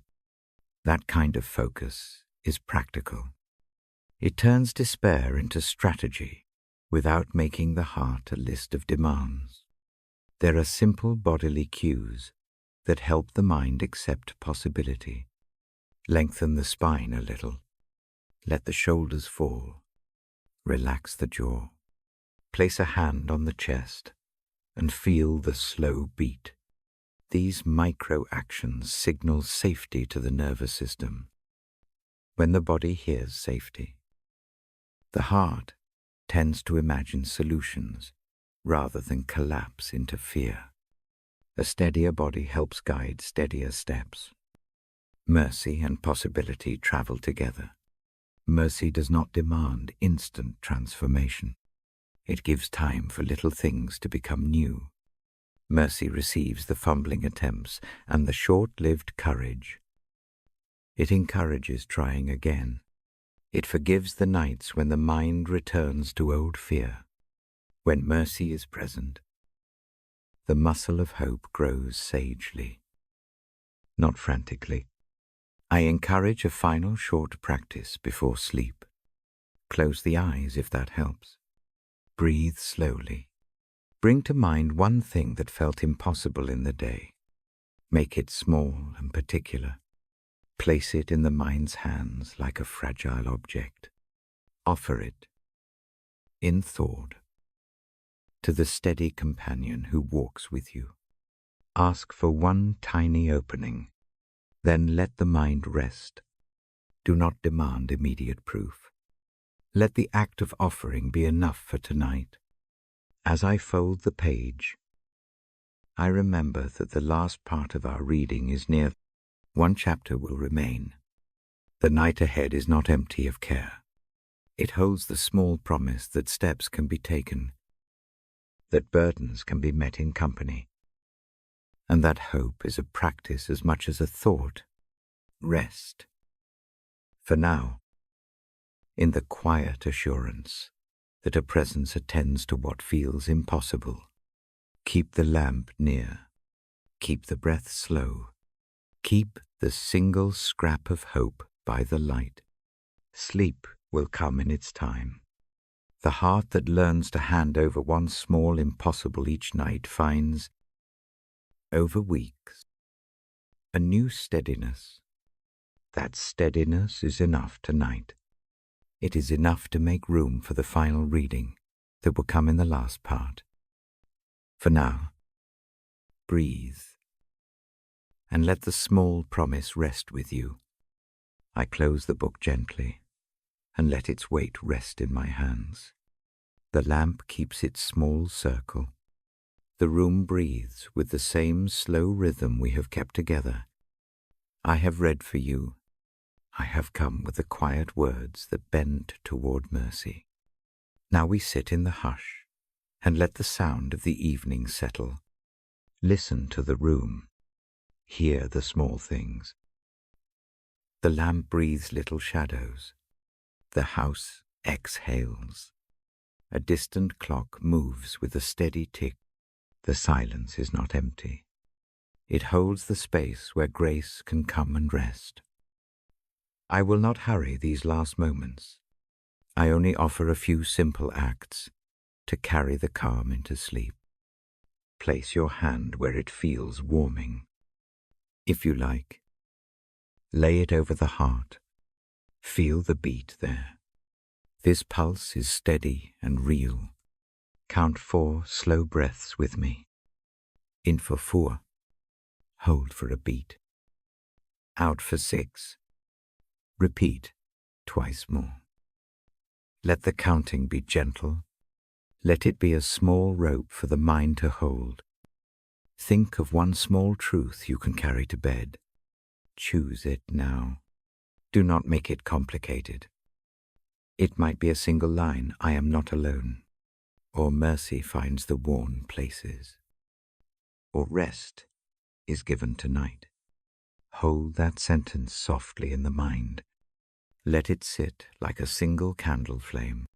Do not argue with it. Allow it small space. Bring to mind one small burden you have been carrying. Picture it like a pebble. The pebble has weight, but it will sit on the table by the lamp for now. Imagine placing it down slowly. Feel shoulders loosen an inch. Do not demand that every problem be solved. Leave one stone at the table and let the rest remain for morning. This act is practice. It trains the hands to open. If a harsh memory returns, do not chase it with answers. Breathe and name it once. Then picture that memory as a leaf on a stream. Watch it float away a little. The mind may follow. Lead it. You do not have to run behind every passing thought. The night does not require doing. It allows being.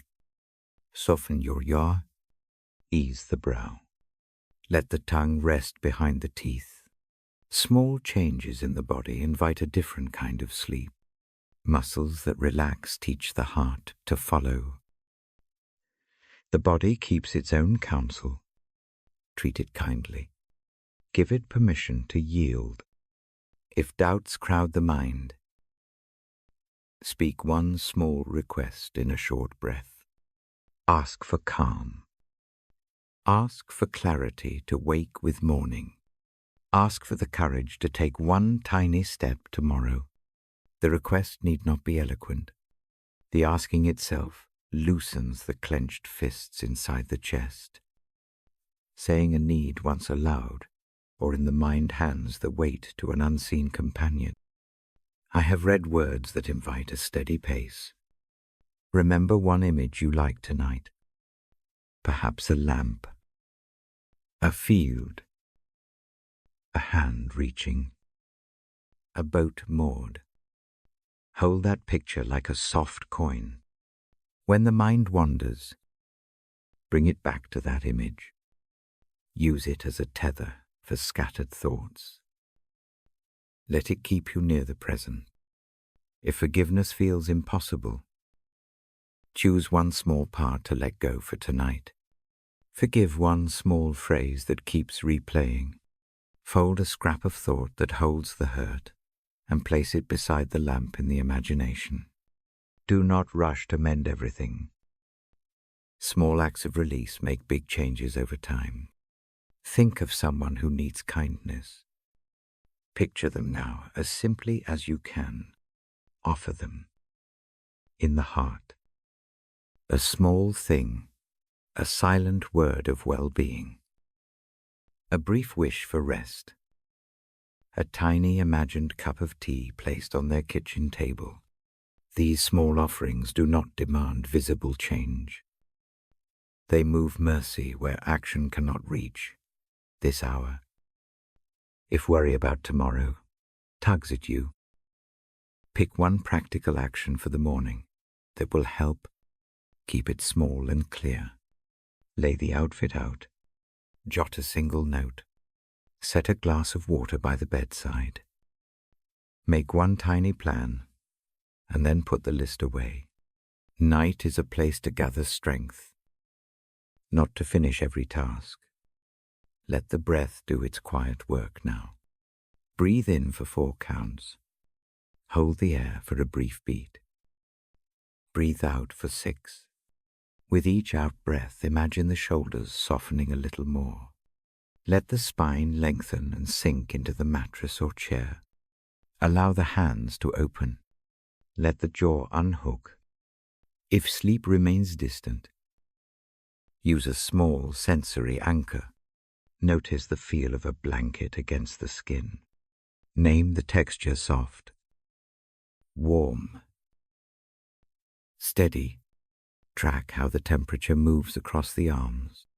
Sensory details are a path back from busy thoughts to rest. The body receives them easily when the mind is quiet. Remember that small acts done earlier in the day tend the night. A kindness given, a word of hearing, a brief outreach, all of these make rest more likely. They are not dramatic. They are ordinary. Yet they form a net that catches the heart when the dark presses. If you were able to do one such thing today, carry that thought to sleep like a small lantern. If sorrow sits as a long companion, honor it without letting it set up camp in every hour. Acknowledge the pain with a short phrase, then imagine wrapping it gently for the night. Put it on a shelf of safety. Promise to return to care for it in daylight, with hands that are less raw. Night is for holding, not for doing all the work at once. As you begin to drift, picture a harbor at dawn. Boats lie low. The water barely moves. Someone tends a net at the edge. The sky is thin with pale light. This quiet morning waits for you. Rest. Tonight is the first small docking. Tomorrow you will rise and take up one small task from the shore. For now, let the harbor keep you. If fear rises in a clench, practice a small exchange. Imagine handing the worry to a steady companion. Feel the relief not as an erasing, but as a sharing. The weight shifts. The chest breathes differently. That sharing is practical. It frees space inside for hope to come back in small measures. Do not measure the night by productivity. A good night is not a list crossed off. A good night is a chest that finds room to soften. It is a mind that allows a few moments of silence. It is a body that yields to the dark. Let go of performance. Take the gift of the hour. I place the book beside the lamp. The pages rest closed. The light keeps its small pool. I will not leave you with demands. Only this, may the hush of these readings sit kind and light on your heart. May the simple images stay near enough to be found, if worry wakes you. As I leave the room in the imagination, I speak a soft affirmation. It is brief. It is present tense. You are held. You are not alone. Mercy is near. Hope breathes in small steps. These sentences are not arguments. They are assurances to carry into sleep like a warm shawl. If you prefer, say a single word of thanks now, or a whisper of longing, or nothing at all. If prayer feels distant, let the breath itself be prayer. Each slow exhale is a small offering. Each in-breath is a quiet receiving. The rhythm is enough. When the eyes finally close, let the lamp circle be imagined as a small halo around the room. Let it keep watch. The night is patient. The morning will come with its tasks. For now, accept rest as a present mercy. Sleep is not escape, but repair. The body mends. The mind untangles. The heart recalibrates. I will not say a long benediction. I keep to the slow tone we have kept. Let God's peace surround you like a soft garment. Let words you have heard tonight shape the edges of your sleep. Let mercy walk the small halls of the night beside you. If dreams come, let them be gentle. If the mind turns to worry, return to the breath and the image you chose at the beginning. Anchor there. You may wake and find the single stone on the table. It will not be gone, but it will be lighter because you rested. I close the lamp in the imagination now. The book rests. The house breathes. The room grows quiet. Know this, as you lie there you are known. You are held. You are offered rest. Accept it without proving yourself. Let the night and the gentle words ease you into sleep. Good night.